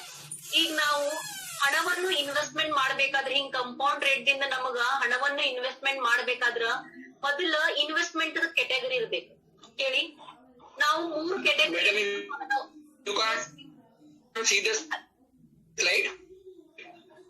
Okay sir, no problem. ನೋಡಿ, हेलो, हाँ कहिए शर्मा जी. किया मैडम वो? ओके ओके, ये स्लाइड चलेगा सर, बराबर है, रहने दो. ನೋಡಿ, ನಮ್ಮ ಹಣ ನಮ್ಮ ಕೆಲಸಿಗೆ ಟೈಮಿನ ಮೇಲೆ ನಮಗೆ ಬರಬೇಕು, ಅಂದ್ರೆ ಅದನ್ನ ನಾವು ಯೂಸ್ಫುಲ್ ಅನ್ನುತ್ತೇವೆ. ಓಕೆ, ಸೊ ನಮ್ಮ ಹಣ ನಾವು ಯಾವ ತರದಿಂದ ಪ್ಲಾನ್ ಮಾಡ್ಬೇಕು, ಯಾವ ತರದಿಂದ ಇನ್ವೆಸ್ಟ್ಮೆಂಟ್ ಮಾಡ್ಬೇಕಂದ್ರೆ ಮೊದಲು ಒಂದು ಎಮರ್ಜೆನ್ಸಿ ಫಂಡ್. ಎಮರ್ಜೆನ್ಸಿ ಫಂಡಿನಲ್ಲಿ ನಾವು ನಮ್ಮ ಅರ್ನಿಂಗ್, ನಮ್ಮ ಕಮಾಯಿಯ 3 ರಿಂದ 6 ತಿಂಗಳ ಉತ್ಪನ್ನ, ಇನ್ಕಮ್, ಅದರಲ್ಲಿ ನಾವ್ ಏನ್ ಮಾಡ್ಬೇಕು, ಎಮರ್ಜೆನ್ಸಿ ಫಂಡ್ ಅಲ್ಲಿ ಇಡ್ಬೇಕು. ಈಗ ನೋಡ್ತೀರಿ ನೀವು, ಕೋವಿಡ್ ಪೀರಿಯಡ್ ಐತಿ. ಓಕೆ, ಎಷ್ಟೋ ಜನರ ಜಾಬ್ಲೆಸ್ ಆಗಿದ್ದಾರೆ. ಓಕೆ, ಅಥವಾ ಹಾಸ್ಪಿಟಲೈಸೇಷನ್ ಆಗಿದೆ, ಎಷ್ಟೋ ಜನರ ಹಾಸ್ಪಿಟಲೈಸೇಷನ್ ಆಗಿದೆ. Okay, so Sharma please presentation कीजिए. Madam there was a network. एक मिनट मैडम. ಓಕೆ ಓಕೆ, ನೋಡಿ, ಎಮರ್ಜೆನ್ಸಿ ಫಂಡಿನಲ್ಲಿ ನಾವು ಅಮೌಂಟ್ ಅನ್ನು ಇಟ್ಟರೆ ಅದು ನಮ್ಮ ಈ ಕಾಲಾವಧಿ ಎಮರ್ಜೆನ್ಸಿ ಫಂಡ್. ಹಾಗೆ ಪ್ರತಿಯೊಬ್ಬರ ಜೀವನದಲ್ಲಿ ಎಮರ್ಜೆನ್ಸಿ ಯಾವಾಗೆ ಬರುತ್ತೆ ಅನ್ನೋದು ಯಾರಿಗೂ ಗೊತ್ತಿರುವುದಿಲ್ಲ. ಓಕೆ, ಎಮರ್ಜೆನ್ಸಿ ಸಲುವಾಗಿ ತಾವು ಸ್ವಲ್ಪ ಹಣವನ್ನು 3 ರಿಂದ 6 ತಿಂಗಳ ತನಕ ತಮ್ಮೇನ್ ಅರ್ನಿಂಗ್ ಇರ್ತದಲ್ಲ ಅದನ್ನ ತಾವು ತೆಗೆದು ಇಡಬೇಕು. ಅಂದ್ರೆ ಜಸ್ಟ್ ಎಲ್ಲಿಡ್ಬೇಕು ನಾವು ಇದನ್ನ, ಬ್ಯಾಂಕ್ ಡಿಪಾಸಿಟ್ ನಲ್ಲಿ ಇರ್ಬೇಕು. ನೀವು ಇಮಿಡಿಯೇಟ್ಲಿ ಎಮರ್ಜೆನ್ಸಿ ಕಾಲಾವಧಿಯಲ್ಲಿ ಏನ್ ಮಾಡಬಹುದು, ಬ್ಯಾಂಕಿನಿಂದ ಹಣವನ್ನು ATM ದಿಂದ ತೆಗಿಬಹುದು ಈಸಿಲಿ. ಆಮೇಲೆ ಸೆಕೆಂಡ್ ಒನ್ ನೋಡಿ, ಎಮರ್ಜೆನ್ಸಿ ಫಂಡ್ ಆದ ಬಳಿಕ ನಾವು ಸೆಕೆಂಡ್ ಆಪ್ಷನ್ ಗೆ ಹೋಗ್ಬೇಕು, ಇನ್ಶೂರೆನ್ಸ್. ಪ್ರತಿಯೊಬ್ಬರು ತಮ್ಮ ಜೀವನ ವಿಮಾ ಪಾಲಿಸಿ ಅನ್ನುತ್ತೇವಲ್ಲ ಅದನ್ನು ತೆಗಿಬೇಕು. ವಿಮಾ ಇನ್ಶೂರೆನ್ಸ್ ಈಗ ನೋಡಿದ್ರೆ ಈ ಕಾಲಾವಧಿಯಲ್ಲಿ ಎಷ್ಟು ಇಂಪಾರ್ಟೆಂಟ್ ಇದೆ. ನಾವು ನ್ಯೂಸ್ ಪೇಪರ್ ನಲ್ಲಿ ಅಥವಾ ನ್ಯೂಸ್ ನಲ್ಲಿ ಕೆಲವೊಂದು ಮಾತುಗಳನ್ನು ಕೇಳುತ್ತೇವೆ. ಓಕೆ, ಮನೆಯಲ್ಲಿ ಒಬ್ಬರೇ ಅರ್ನಿಂಗ್ ಮಾಡುವವರು ಇರ್ತಾರೆ. ಸಪೋಸ್ ಕೋವಿಡ್ ನಲ್ಲಿ ಅವರ ಮೃತ್ಯು ಆಯ್ತಂದ್ರೆ ಉಳಿದ ಫ್ಯಾಮಿಲಿ ಲೈಫ್ ಹೇಗೆ ಆಗುದು ನೋಡಿ. ಓಕೆ, ಸಪೋಸ್ ಆ ವ್ಯಕ್ತಿ ಇನ್ಶೂರೆನ್ಸ್ ಪಾಲಿಸಿಯನ್ನು ತೆಗೆದುಕೊಂಡಿದ್ರೆ ಅವನ್ ಫ್ಯಾಮಿಲಿ ಸೇಫ್ ಇರುತ್ತೈತಿ. ಓಕೆ, ಅದರ್ವೈಸ್ ನಿಮಗೆ at the end of the maturity period ನಲ್ಲಿ ನೀವು ನಿಮ್ಮ ವಿಮಾ ಪಾಲಿಸಿ ಹಣವನ್ನು ಎಂಜಾಯ್ ಮಾಡಬಹುದು. Okay, so next slide please. ನೋಡಿ, ಫಸ್ಟ್ ನಾವು ಎಮರ್ಜೆನ್ಸಿ ಫಂಡಿನಲ್ಲಿ ಇನ್ವೆಸ್ಟ್ ಮಾಡಿದೆವು, ಸೆಕೆಂಡ್ ಇನ್ಶೂರೆನ್ಸ್ ಪಾಲಿಸಿಯಲ್ಲಿ ಆಯ್ತು. ಈ 3ನೇ ಆಪ್ಷನ್ ತಮಗೆ ಹೋಗುದೈತಿ. ಇಲ್ಲಿ ನಿಮಗೆ ಬಹಳಷ್ಟು ಆಪ್ಷನ್ ಇದಾವೆ. ಓಕೆ, ನೀವು ಇದರ ಸರಿಯಾಗಿ ಸ್ಟಡಿ ಮಾಡಿ, ಸರಿಯಾಗಿ ಅಭ್ಯಾಸವನ್ನು ಮಾಡಿ, ಇದರಲ್ಲಿ ನೀವು ಸುಟೇಬಲ್ ಪ್ಲಾನ್ಸ್ ಅನ್ನು ಏನ್ ಮಾಡ್ಬೇಕು, ಈಗ ಇನ್ವೆಸ್ಟ್ಮೆಂಟ್ ಸಲುವಾಗಿ ಸಿಲೆಕ್ಟ್ ಮಾಡಬೇಕು. ನೋಡಿ, mutual funds it is one of the best solution for the investment. Mutual fund ನಲ್ಲಿ ನಾವು ಇನ್ವೆಸ್ಟ್ಮೆಂಟ್ ಮಾಡ್ಬೇಕು. ಆಮೇಲೆ ಇದು ಏನ್ ಅನ್ನೋದು ನಾನು ನಿಮ್ಗೆ ಮತ್ತೆ ನೆಕ್ಸ್ಟ್ ಸ್ಲೈಡ್ ನಲ್ಲಿ ಹೇಳ್ತೀನಿ. ಫಿಕ್ಸ್ಡ್ ಡಿಪಾಸಿಟ್, ನೀವು ಕಂಪನಿಯಲ್ಲಿ ಫಿಕ್ಸ್ಡ್ ಡಿಪಾಸಿಟ್ ನಲ್ಲಿ ಇನ್ವೆಸ್ಟ್ಮೆಂಟ್ ಮಾಡಬಹುದು. ಗೋಲ್ಡ್, ಬಂಗಾರಿನಲ್ಲಿ ಇನ್ವೆಸ್ಟ್ಮೆಂಟ್ ಮಾಡಬಹುದು. Small saving scheme, post office ನಲ್ಲಿ ಸಾಕಷ್ಟು ಸ್ಮಾಲ್ ಸೇವಿಂಗ್ ಸ್ಕೀಮ್ಸ್ ಇರ್ತಾವೆ, ಅದರಲ್ಲಿ ನೀವು ಇನ್ವೆಸ್ಟ್ಮೆಂಟ್ ಮಾಡಬಹುದು. ಕಾರ್ಪೊರೇಟ್ ಡೆಪ್ಟ್, ಆಮೇಲೆ ಕಂಪನಿಯಲ್ಲಿ ಡಿಬೆಂಚರ್ ಅಥವಾ ಬಾಂಡ್ಸ್ ಅನ್ನುವ ಇರುತ್ತವೆ, ಅದರಲ್ಲಿ ನೀವು ಇನ್ವೆಸ್ಟ್ಮೆಂಟ್ ಮಾಡಬಹುದು. ಅಥವಾ ಸ್ಟಾಕ್ ಮಾರ್ಕೆಟ್ ನಲ್ಲಿ ಹೋಗಿ ನೀವು ಇನ್ವೆಸ್ಟ್ಮೆಂಟ್ ಮಾಡಬಹುದು. ಇದರಲ್ಲಿದ್ದ ಅಭ್ಯಾಸದಿಂದ ನಮಗೆ ಬೆನಿಫಿಟ್ ಎಲ್ಲಿ ಹೆಚ್ಚಾಗುತ್ತದೆ ಅದನ್ನು ನಾವು ನೋಡಿ ಇನ್ವೆಸ್ಟ್ಮೆಂಟ್ ಮಾಡಬೇಕು. ಈ ಬೇರೆ ಬೇರೆ ತರ ನಮ್ಮ ಕಡೆ ಆಪ್ಷನ್ ಇದ್ದಾವೆ ಇನ್ವೆಸ್ಟ್ಮೆಂಟ್ ಮಾಡುವ ಸಲುವಾಗಿ. Next slide please sir. ನೋಡಿ, to be a smart investor, ನಿಮಗೆ ಸ್ಮಾರ್ಟ್ ಇನ್ವೆಸ್ಟರ್ ಆಗ್ಬೇಕಾದ್ರೆ ಏನ್ ಮಾಡ್ಬೇಕು, ನಾವೆಲ್ಲರೇ ಸ್ಮಾರ್ಟ್ ಫೋನ್ ಅನ್ನು ಯೂಸ್ ಮಾಡುತ್ತೇವೆ. ಪ್ರತಿಯೊಬ್ಬ ಸ್ಮಾರ್ಟ್ ಫೋನ್ ಯೂಸ್ ಮಾಡುವ ವ್ಯಕ್ತಿ ಸ್ಮಾರ್ಟ್ ಇರುತ್ತಾನೆ ಅಂತ? ಎಸ್, ಇರುತ್ತಾನೆ. ಸ್ಮಾರ್ಟ್ ಫೋನ್ ಯೂಸ್ ಮಾಡುವ ಸ್ಮಾರ್ಟ್ ಇರ್ತಾನೆ. ಆದ್ರೆ ಇನ್ನೂ ಸ್ಮಾರ್ಟ್ ಆಗೋದೈತಿ ನಮಗೆ. ಓಕೆ, ನಮಗೆ ಲಿಟ್ರಸಿ ಬೇರೆ ಬೇರೆ ತರದ ಲಿಟ್ರಸಿ ಇದ್ದರೆ ನಾವು ಸ್ಮಾರ್ಟ್ ಡೆಫಿನೆಟ್ಲಿ ಆಗುತ್ತೇವೆ ನಮ್ಮ ಲೈಫ್ ನಲ್ಲಿ. ಫಸ್ಟ್ ಆಫ್ ಆಲ್ ನಮಗ್ ಏನ್ ಮಾಡ್ಬೇಕಂದ್ರೆ ನೋಡಿ, ಇನ್ವೆಸ್ಟ್ಮೆಂಟ್ ಫಸ್ಟ್ ಸ್ಟೆಪ್ ಇದೆ, ನಾವು ಬ್ಯಾಂಕ್ ಅಕೌಂಟ್ ಅನ್ನು ಓಪನ್ ಮಾಡಿ. ಇದನ್ನೇ ನಮ್ಮ ಫಸ್ಟ್ ಸ್ಟೆಪ್. ನಾವು ಬ್ಯಾಂಕ್ ನಲ್ಲಿ ಅಕೌಂಟ್ ಓಪನ್ ಮಾಡಲಿಲ್ಲ ಅಂದ್ರೆ ನಮ್ದು ಸೇವಿಂಗ್ ರೂಪಾಯಿ 50 ರೂಪಾಯಿನೇ ಉಳಿತೈತಿ, ಇದನ್ನು ಬೆಳೆಯುವುದಿಲ್ಲ. ನಮಗೆ ಹಣವನ್ನು ಬೆಳೆಸಬೇಕಾದ್ರೆ ಏನ್ ಮಾಡ್ಬೇಕು? It is first step, go to bank and open the bank account. ಆಮೇಲೆ ನೋಡಿ, ಬ್ಯಾಂಕ್ ಅಕೌಂಟ್ ನಲ್ಲಿ ನೀವು ಒಂದ್ ಸ್ವಲ್ಪ ಹಣ ಇಟ್ರಿ ಅಂದ್ರೆ ಮುಂದೆ ಮತ್ತೆ ನಿಮ್ಗೆ ಸ್ಮಾಲ್ ಸೇವಿಂಗ್ಸ್ ಇದಾವೆ, ಅದರಲ್ಲಿ ನೀವು ಇನ್ವೆಸ್ಟ್ಮೆಂಟ್ ಮಾಡ್ಬೇಕು. ಸ್ಮಾಲ್ ಸೇವಿಂಗ್ ನಲ್ಲಿ ಏನಿರ್ತೈತಿ ನೋಡಿ, ಸೇಫ್ಟಿ ಹೆಚ್ಚಿರ್ತೈತಿ, ಸೆಕ್ಯೂರಿಟಿ ಸೇಫ್ಟಿ ಹೆಚ್ಚಿರ್ತೈತಿ, ಆದ್ರೆ ರೇಟ್ ಆಫ್ ರಿಟರ್ನ್ ಓಕೆ ಏನಿರ್ತೈತಿ ಕಡಿಮೆ ಇರ್ತೈತಿ. ನೀವು ರಿಸ್ಕ್ ಹೆಚ್ಚು ತಗೊಂಡ್ರೆ ನಿಮ್ಗೆ ರಿಟರ್ನ್ಸ್ ಹೆಚ್ಚು ಸಿಗುತ್ತವೆ, ನಿಮ್ಗೆ ರಿಸ್ಕ್ ಕಡಿಮೆ ಬೇಕಂದ್ರೆ ರಿಟರ್ನ್ಸ್ ಕಡಿಮೆ ಇರುತ್ತವೆ. ಆದ್ರೆ ನಮ್ ಇನ್ವೆಸ್ಟ್ಮೆಂಟ್ ಎಲ್ಲದರಲ್ಲಿ ಇರ್ಬೇಕು.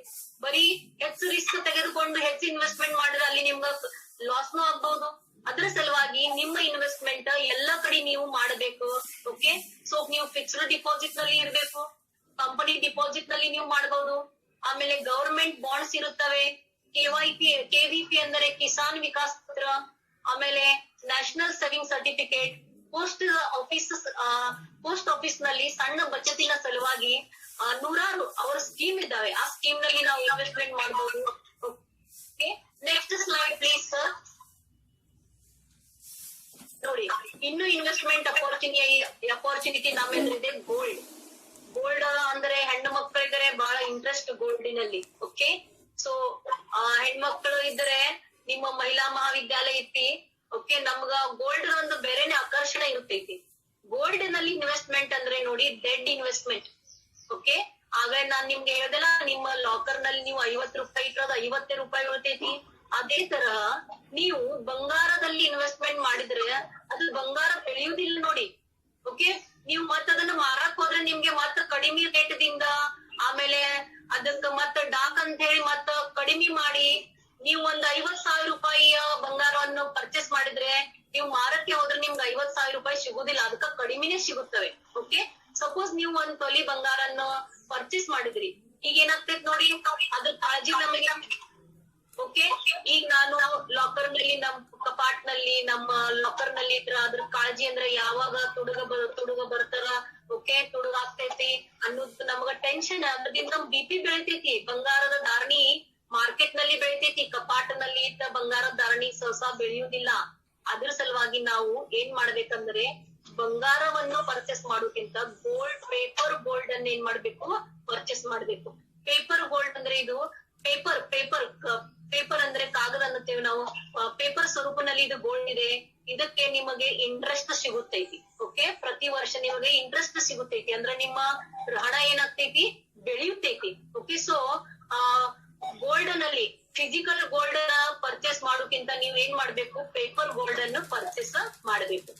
ನೆಕ್ಸ್ಟ್ ಒನ್ ನೋಡ್ರಿ, ನಮ್ಮ ಕಡೆ ಇನ್ನ ಹಣ ಇದ್ರೆ ನಾವ್ ಎಲ್ಲಿ ಹೋಗ್ತೇವೆ, ರಿಯಲ್ ಇಸ್ಟೇಟ್ ಫೀಲ್ಡ್ ಅಂದ್ರೆ ಏನ್ರಿ, ಜಾಗ ಅಂತ ಹೊಲ, ಮನಿ, ಜಾಗ. ಓಕೆ, ಈ ವಸ್ತುಗಳಲ್ಲಿ ನಾವ್ ಏನ್ ಮಾಡ್ಬೋದು, ಇನ್ವೆಸ್ಟ್ಮೆಂಟ್ ಮಾಡ್ಬೇಕು ಖರೆ. ಆದ್ರೆ ನಮಗೆ ಹೊಲ, ಮನಿ, ಜಾಗದಲ್ಲಿ ಇನ್ವೆಸ್ಟ್ಮೆಂಟ್ ಮಾಡ್ಬೇಕಾದ್ರೆ ಹೆವಿ ಇನ್ವೆಸ್ಟ್ಮೆಂಟ್ ಮಾಡ್ಬೇಕಾಗ್ತೈತಿ. ಲಕ್ಷಾವಧಿ ರೂಪಾಯಿ ನಮಗೆ ಇಲ್ಲಿ ಇನ್ವೆಸ್ಟ್ಮೆಂಟ್ ಮಾಡ್ಬೇಕಾಗ್ತೈತಿ. ಇಲ್ಲಿ ರೊಕ್ಕ ಬೆಳೆಯುತ್ತೈತಿ ಖರೆ, ಇಲ್ಲಿ ನಮಗೆ ಲಾಂಗ್ ಟರ್ಮ್ ಪೀರಿಯಡ್ ನಲ್ಲಿನೇ ಬೆಳೆಯುತ್ತೈತಿ. ಓಕೆ, ಈ ವರ್ಷ ನೀವು ಜಾಗವನ್ನು ತೆಗೆದುಕೊಂಡ್ರೆ ಲಗೆ ನೆಕ್ಸ್ಟ್ ಇಯರ್ ಅದು ಡಬಲ್ ಆಗುದಿಲ್ಲ. ನಿಮಗೆ ವೇಟ್ ಮಾಡ್ಬೇಕಾಗ್ತೈತಿ 20-30 ವರ್ಷ. ಆಮೇಲೆ ಆ ಜಾಗವನ್ನು ಏನಾಗ್ತೈತಿ, ಅದ್ರ ರೇಟ್ಸ್ ಬೆಳೆಯುತ್ತವೆ. ಆದ್ರೆ ಇದಕ್ಕ ರೇಟ್ಸ್ ಜಾಗಿನಲ್ಲಿ ಇನ್ವೆಸ್ಟ್ಮೆಂಟ್ ಮಾಡೋಕ್ಕಿಂತ ಹೆಚ್ಚು ಇನ್ವೆಸ್ಟ್ಮೆಂಟ್ ನಾವು ಶೇರ್ ಮಾರ್ಕೆಟ್ ನಲ್ಲಿ ಮಾಡಿದ್ರೆ ಇದಕ್ಕ ರೇಟ್ಸ್ ಅಲ್ಲಿ ರಿಟರ್ನ್ಸ್ ನಮ್ಗೆ ಏನಾಗ್ತವೆ, ಹೆಚ್ಚು ಸಿಗುತ್ತವೆ. Next slide please sir. Sharmaji next slide ನೋಡ್ರಿ. To be a smart investor, ನಿಮ್ಗೆ ಸ್ಮಾರ್ಟ್ ಇನ್ವೆಸ್ಟರ್ ಆಗ್ಬೇಕಾದ್ರೆ ಏನ್ ಮಾಡ್ಬೇಕಾಗ್ತೈತಿ, ಶೇರ್ ಮಾರ್ಕೆಟ್ ನಲ್ಲಿ equity shares. Okay, equity shares ಅನ್ನೋ ಆಪ್ಷನ್ ಇದೆ. ಈ ಆಪ್ಷನ್ ಅಲ್ಲಿ ನೋಡಿ ರಿಸ್ಕ್ ಹೆಚ್ಚಿಗಿದೆ, ಆದರೆ ರಿಟರ್ನ್ಸ್ ಅದ ಹೆಚ್ಚಿಗಿದಾವೆ. ಎಲ್ಲ ಆಪ್ಷನ್ ಗಿಂತನೂ ಹೆಚ್ಚಿಗೆ ನಿಮ್ಗೆ ಎಲ್ಲಿ ರಿಟರ್ನ್ ಸಿಗುತ್ತವೆ ಅಂದ್ರೆ ಇಕ್ವಿಟಿ ಶೇರ್ಸ್ ನಲ್ಲಿ ಸಿಗುತ್ತವೆ. ನೀವು ಸ್ಟಾಕ್ ಮಾರ್ಕೆಟ್ ನಲ್ಲಿ ಹೋಗಿ ನೀವು ಇಕ್ವಿಟಿ ಶೇರ್ಸ್ ನಲ್ಲಿ ಇನ್ವೆಸ್ಟ್ಮೆಂಟ್ ಮಾಡಿದ್ರೆ ನಿಮ್ಗೆ ಹೈ ರಿಟರ್ನ್ ಸಿಗುತ್ತವೆ. ಬರೀ ರಿಸ್ಕ್ ಹೈ ಇದೆ ಅಂದ್ರ ನಿಮ್ಗೆ ಇದ್ರದ್ ನಾಲೆಜ್ ಬೇಕು. ಓಕೆ, ನಿಮ್ಗೆ ನಾಲೆಜ್ ಇದ್ರೆ ನೀವು ರಿಸ್ಕ್ ಅನ್ನು ತೆಗೆದುಕೊಳ್ಳಬಹುದು, ಹೈ ರಿಟರ್ನ್ಸ್ ನೀವು ಏನ್ ಮಾಡಬಹುದು, ಪಡಿಬಹುದು.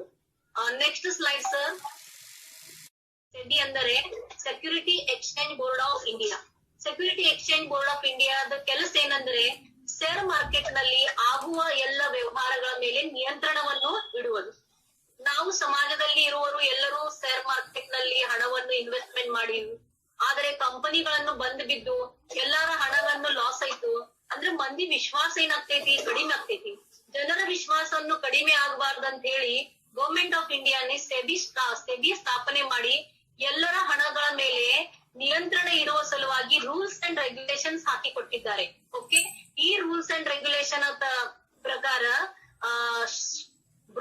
ಶೇರ್ ಬ್ರೋಕರ್ ಅನ್ನುತ್ತೇವೆ, ಅವನು ಸೆಬಿ ಅಂಡರ್ ರಿಜಿಸ್ಟ್ರೇಷನ್ ಮಾಡಿರ್ತಾನೆ.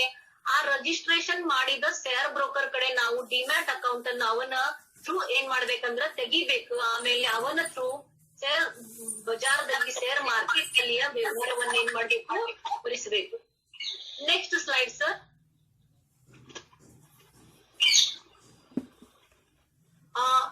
ಸೆಬಿಯಲ್ಲಿ ಸೆಕ್ಯೂರಿಟಿ ಎಕ್ಸ್ಚೇಂಜ್ ಬೋರ್ಡ್ ಆಫ್ ಇಂಡಿಯಾನೇ ರೂಲ್ಸ್ ರೆಗ್ಯುಲೇಷನ್ ನಮಗೆ ಹೇಳಿವೆ. ಆ ತರ ನಾವು ಶೇರ್ ಮಾರ್ಕೆಟ್ ನಲ್ಲಿ ವ್ಯವಹಾರವನ್ನು ಮಾಡುತ್ತೇವೆ. ಓಕೆ, ಇದಕ್ ನಮಗ ಮೆಡಿಯೇಟರ್ ಅಂತ ಹೇಳಿ ಶೇರ್ ಬ್ರೋಕರ್ ನಾವು ಏನ್ ಮಾಡ್ಬೇಕು, ಹೆಲ್ಪ್ ಅನ್ನು ತಗೋಬೇಕು. ಓಕೆ, ನಿಮಗೆ ರಿಯಲಿ ಶೇರ್ ಮಾರ್ಕೆಟ್ ಬಗ್ಗೆ ಜ್ಞಾನವನ್ನು ಬೆಳೆಸುದಿದ್ರೆ ನೀವು ಬಿಸಿನೆಸ್ ಮ್ಯಾಗಝಿನ್ ಆಮೇಲೆ ನ್ಯೂಸ್ ನಲ್ಲಿ ನಿಮಗೆ ಶೇರ್ ಮಾರ್ಕೆಟ್ ಬಗ್ಗೆ ಹೇಳ್ತಾರೆ, ಅಥವಾ ನೀವು ವೆಬ್ಸೈಟ್ ಮೇಲೆ ಹೋಗಿ ನೀವು ಅದನ್ನೆಲ್ಲ ನೋಡಿದ್ರೆ ಅಂದ್ರೆ ನಿಮಗೆ ಜ್ಞಾನವಾಗುತ್ತದೆ. ಒಂದು ದಿವಸದಲ್ಲಿ ಶೇರ್ ಮಾರ್ಕೆಟ್ ತಿಳಿಯುವುದಿಲ್ಲ. ಶೇರ್ ಮಾರ್ಕೆಟ್ ಅದ ಅಭ್ಯಾಸವನ್ನು ಸಾತತ್ಯವಾಗಿ ನೀವು ಸ್ಟಾರ್ಟ್ ಮಾಡಿದ್ರೆ ನಿಮಗೆ ಗೊತ್ತಾಗ್ತೈತಿ. ನೀವು ಅನಿಲ್ ಅಂಬಾನಿಯ ಉದಾಹರಣೆಯನ್ನು ನಾವು ನೋಡಿದೇವ್ ನೋಡ್ರಿ.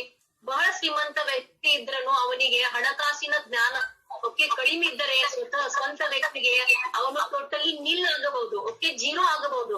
ಆ ಸಲುವಾಗಿ ನೀವು ಮತ್ತೊಬ್ಬರ ಜ್ಞಾನ ಮೇಲೆ ಇರಬಾರದು, ನೀವು ಸ್ವತಃ ಜ್ಞಾನವನ್ನ ಏನ್ ಮಾಡ್ಬೇಕು, ಪಡೀಬೇಕು.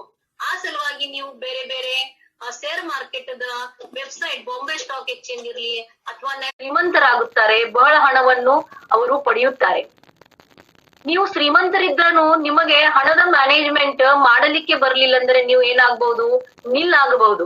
ಓಕೆ, ಸೊ ನೋಡಿ, ಅನಿಲ್ ಅಂಬಾನಿ ಅವರ ತಂದೆ ಧೀರುಭಾಯಿ ಅಂಬಾನಿ ತೀರ್ಕೊಂಡಕ್ರೆ ಅವರ ಕಡೆ ಬಹಳ ಹಣವನ್ನು ಇತ್ತು. $74 ಬಿಲಿಯನ್ ಹಣ ಅವರ ಕಡೆ ಇತ್ತು. ಆದ್ರೆ ಈಗ ಅವರ ಪೊಸಿಷನ್ ನಿಲ್ ಆಗಿದೆ.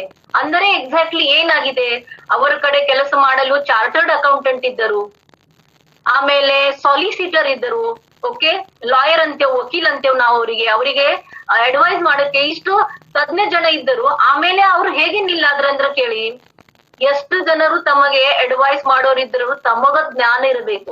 ಓಕೆ, ತಮಗೆ ಸ್ವಂತ ವ್ಯಕ್ತಿಗೆ ಜ್ಞಾನವಿರ್ಲಿಲ್ಲ ಅಂದರೆ ಹೀಗೆ ರೀಚ್ ಟು ನಿಲ್ನು ತಾವು ಆಗಬಹುದು. ಅದರ ಸಲುವಾಗಿ ನಾವು ಫಿನಾನ್ಸಿಯಲ್ ಮ್ಯಾನೇಜ್ಮೆಂಟ್, ಫಿನಾನ್ಸಿಯಲ್ ಮನಿ ಲಿಟ್ರಸಿ ಇದರ ಬಗ್ಗೆ ನೋಡೋಣಂತ. Next slide please. ನೋಡಿ, ಪ್ರತಿಯೊಬ್ಬರ ಜೀವನದಲ್ಲಿ ಕೆಲವು ಗುರಿಗಳನ್ನು ಇರುತ್ತವೆ, ನಾವು ಅದಕ್ಕೆ ಗೋಲ್ಸ್ ಅನ್ನುತ್ತೇವೆ. ಪ್ರತಿಯೊಬ್ಬನಿಗೆ ಅನಿಸ್ತೈತಿ ತಮ್ಮ ಮದುವೆ ಬಹಳ ಚೆನ್ನಾಗಿ ಆಗ್ಬೇಕು, ಬಹಳ ದೊಡ್ಡ ಸ್ವರೂಪದಿಂದ ಅದ್ರ ಮ್ಯಾನೇಜ್ಮೆಂಟ್ ಮಾಡ್ಬೇಕು. ಓಕೆ, ಇದು ಒಂದು ಜೀವನದಲ್ಲಿ ಅತ್ಯಂತ ಸುಖದ ಕ್ಷಣ. ಇದರ ಸಲುವಾಗಿ ನಾವು ಹಣವನ್ನು ಏನ್ ಮಾಡುತ್ತೇವೆ, ಸೇವಿಂಗ್ ಮಾಡುತ್ತೇವೆ. ಆಮೇಲೆ ಪ್ರತಿಯೊಬ್ಬನಿಗೆ ಈಗ ನೀವು ಗ್ರಾಜುಯೇಷನ್ ಇದ್ರೆ ನಿಮ್ಗೆ ಅನಿಸ್ತೈತಿ ನಾವು ಹೈಯರ್ ಎಜುಕೇಶನ್ ತಗೋಬೇಕು. ಹೈಯರ್ ಎಜುಕೇಶನ್ ಸಲುವಾಗಿ ತಮಗೆ ಹಣ ಹತ್ತುತ್ತದೆ. ಅದರ ಸಲುವಾಗಿ ತಮ್ಮ ಸೇವಿಂಗ್ ಇರಬೇಕು, ಮ್ಯಾನೇಜ್ಮೆಂಟ್ ಮಾಡ್ಬೇಕು. ಆಮೇಲೆ ಪ್ರತಿಯೊಬ್ಬರ ವ್ಯಕ್ತಿಯ ಒಂದು ಕನಸಿರುತ್ತೈತಿ, ತಮ್ಮ ಕನಸಿನ ಮನೆ. ಓಕೆ, ಪ್ರತಿಯೊಬ್ಬ ವ್ಯಕ್ತಿಗೆ ಒಂದು ಮನೆ ಇರಬೇಕು. ನೋಡಿ, ಮನೆ ತೆಗೆದುಕೊಳ್ಳುವುದಂದರೆ ಈಗ ಒಂದು ಸಿಟಿಯಲ್ಲಿ ಮನೆ ಮಾಡ್ಬೇಕಂದ್ರೆ ನಮಗೆ 60 ಲಕ್ಷ ಹಿಡಿದು 70 ಲಕ್ಷ ತನಕ ಒಂದು ಅಮೌಂಟ್ ಹತ್ತುತ್ತದೆ. ಅದೇ ನೀವು ಒಂದು ದೊಡ್ಡ ಸಿಟಿಯಲ್ಲಿ ಬೆಂಗಳೂರಿನಲ್ಲಿ, ಮೈಸೂರಿನಲ್ಲಿ ಮನೆ ಮಾಡ್ಬೇಕಂದ್ರೆ ನಿಮ್ಗ 2 BHK ಫ್ಲಾಟ್ಸ್ ಬೇಕಂದ್ರೆ 1 ಕೋಟಿ ರೂಪಾಯಿ ನಿಮ್ಗೆ ಹಾಕ್ಬೇಕಾಗ್ತೈತಿ. ನೀವು ಈಗಿನಿಂದಲೇ ನಿಮ್ಮ ವಯಸ್ಸಿದ 20-21 ವಯಸ್ಸಿನಿಂದ ನೀವು ಪ್ಲಾನ್ಸ್ ಮಾಡಿದ್ರಿ. ಓಕೆ, ನಾನು 30 ವರ್ಷನಲ್ಲಿ 35 ವರ್ಷನಲ್ಲಿ 2 BHK ಫ್ಲಾಟ್ ನಾನು ತೆಗೆದುಕೊಳ್ಳುವಂತೇಳಿ ನೀವು ಈಗ ನಿರ್ಧಾರ ಮಾಡಿದ್ರಿ. ಆಮೇಲೆ ಆ ಪ್ರಕಾರ ನೀವು ನಿಮ್ಮ ಫಿನಾನ್ಸಿಯಲ್ ಪ್ಲಾನ್ಸ್ ಗಳನ್ನು ಮಾಡಿದ್ರೆ ಡೆಫಿನೆಟ್ಲಿ ನಿಮಗೆ ನಿಮ್ಮ ವಯಸ್ಸಿನ 30 ವರ್ಷದಲ್ಲಿ ಫ್ಲಾಟ್ಸ್ ಆಗುತ್ತೈತಿ. ಓಕೆ, ಅದನ್ನ ಹೇಗೆ ಮಾಡ್ಬೇಕನ್ನೋದು ನಾವು ಈಗ ನೋಡೋಣಂತ. ಆಮೇಲೆ ಇನ್ನೊಂದೈತಿ ನೋಡ್ರಿ, ಇಲ್ಲಿ save for a rainy day. Rainy day ಅಂದ್ರ ಆಫ್ಟರ್ ರಿಟೈರ್ಮೆಂಟ್ ಲೈಫ್. ನೋಡಿ, 60 ವರ್ಷ ಆದ ಬಳಿಕ ತಮ್ಮ ಕಮಾಯಿ ಮಾಡುವ ದಿನಗಳನ್ನು ಮುಗಿಯುತ್ತವೆ, ತಾವು ರಿಟೈರ್ ಆಗುತ್ತವೆ. ರಿಟೈರ್ ಆದ್ಮೇಲೆ ತಮ್ಮ ಜೀವನ ನಿಲ್ಲುತ್ತದೆ? ಇಲ್ಲ, ತಮ್ಮ ಜೀವನ ಹಾಗೆ ಬರುತ್ತೈತಿ. ಆದ್ರೆ ತಮ್ಮ ಎಕ್ಸ್ಪೆಂಡಿಚರ್ ಆಮೇಲೆ ಬೆಳೆಯುತ್ತವೆ. ನೋಡಿ, ಆಫ್ಟರ್ ರಿಟೈರ್ಮೆಂಟ್ ತಮಗೆ ಮೆಡಿಕಲ್ ಫ್ಯಾಸಿಲಿಟೀಸ್ ಬಹಳಷ್ಟು ರಿಕ್ವೈರ್ಡ್ ಇರುತ್ತವೆ. ಆ ಮೆಡಿಕಲ್ ಫ್ಯಾಸಿಲಿಟಿ ಸಲುವಾಗಿ ಅಥವಾ ತಮ್ಮ ರಿಟೈರ್ಮೆಂಟ್ ಲೈಫ್ ಸಲುವಾಗಿ ತಮ್ದೊಂದು ಒಳ್ಳೆ ಸೇವಿಂಗ್ ಇದ್ದರೆ ತಮಗೆ ಲೈಫ್ ಸುಖಕರ ಅನಿಸ್ತೈತಿ. Next slide please. Just saving is not enough to. ನೋಡಿ, ಬರೇ ನಾವು ಸೇವಿಂಗ್ ಮನೆಯನ್ನು ಬರೀ ನಾವು ಕ್ಯಾಶ್ ಹಣ ನಮ್ಮ ಕಡೆ ಏನಿದೆ ಅದು ನಾವು ಬರೀ ಉಳಿತಾಯ ಮಾಡಿ ನಮ್ಮ ಕಡೆ ಇಟ್ಟುಕೊಂಡ್ರೆ ಅಥವಾ ಬರೀ ಬ್ಯಾಂಕ್ ನಲ್ಲಿ ಇಟ್ರು ಅದನ್ನು ಸಫಿಸಿಯೆಂಟ್ ಅಲ್ಲ. ನೋಡಿ, ಇನ್ಫ್ಲೇಷನ್ ಅಂದರೆ ತಾವು ಮಹಗಾಯಿ ಅನ್ನುತ್ತೇವೆ. ಓಕೆ, ರೇಟ್ಸ್ ಏನು ಬೆಳಿತಿರ್ತಾವೆ, ಪ್ರತಿದಿನ ರೇಟ್ಸ್ ಬೆಳಿತೇವೆ. ಪೆಟ್ರೋಲ್ ರೇಟ್ಸ್ ನೋಡಿದ್ರೆ ಈಗ 103 ರೂಪೀಸ್ ಪೆಟ್ರೋಲ್ ಲೀಟರ್ ಆಗೈತಿ ಪರ್ ಲೀಟರ್. ಎಕ್ಸ್ಪೆಂಡಿಚರ್ಸ್ ಆಮೇಲೆ ಅವರ ಧಾರಣೆಗಳನ್ನ ಏನಾಗ್ತವೆ, ರೇಟ್ಸ್ ಬೆಳ್ಕೊಂತ ಇರ್ತವೆ. ಸಪೋಸ್ ಇನ್ಫ್ಲೇಷನ್ ರೇಟ್ ಅಂದರೆ ಮಹಗಾಯಿ ಅಂತೇವೆ, ಡಿಯರ್ನೆಸ್ ಅನ್ನುತ್ತೇವೆ ಅದಕ್ಕೆ ತಾವು. ಇದನ್ನು 5% ರೇಟ್ ದಿಂದ ಬೆಳೀತಿದ್ದರೆ ನಿಮ್ಮ ಸೇವಿಂಗ್ ಬ್ಯಾಂಕ್ ನಲ್ಲಿ ಇರುವ ಸೇವಿಂಗ್ ಐತಿ ಅದನ್ನು ನೋಡ್ಬೇಕು. ಸಪೋಸ್ ನಿಮ್ಮ ಸೇವಿಂಗ್ ನೀವು ಕೂಡ ಈಗಿನ ಹಿಡಿದ ಮ್ಯೂಚುವಲ್ ಫಂಡ್ ನಲ್ಲಿ ಇನ್ವೆಸ್ಟ್ಮೆಂಟ್ ಮಾಡಬಹುದು. One solution for all classes. ಅಂದ್ರೆ ಇಲ್ಲಿ ಆಲ್ ಕ್ಲಾಸಸ್ ಅಂದ್ರೆ ಏನಂತಿದ್ದಾರೆ, ನೀವು ಯಾವ ಕ್ಲಾಸ್ ನಲ್ಲಿ ಬಿಲಾಂಗಿಂಗ್ ಮಾಡ್ರಿ. ನೀವು ಇವತ್ತು ಬಡವರಿದ್ರಿ, ಇವತ್ತು ನೀವು ಮಿಡಲ್ ಕ್ಲಾಸ್ ನಲ್ಲಿ ಇದ್ರಿ, ನೀವು ಯಾವ ಕ್ಲಾಸ್ ನಲ್ಲಿ ಇದ್ರೂ ನೀವು ಮ್ಯೂಚುವಲ್ ಫಂಡಿಗೆ ಏನ್ ಮಾಡಬಹುದು, ಹೋಗಬಹುದು. Mutual funds have a scheme catering to all requirement. Hello,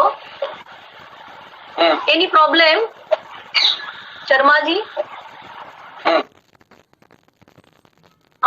ನೋಡಿ, ಮ್ಯೂಚುವಲ್ ಫಂಡ್ ನಲ್ಲಿ ನಾವು ಇನ್ವೆಸ್ಟ್ಮೆಂಟ್ ಮಾಡಿದ್ರ please previous slide show me Sharmaji, previous slide.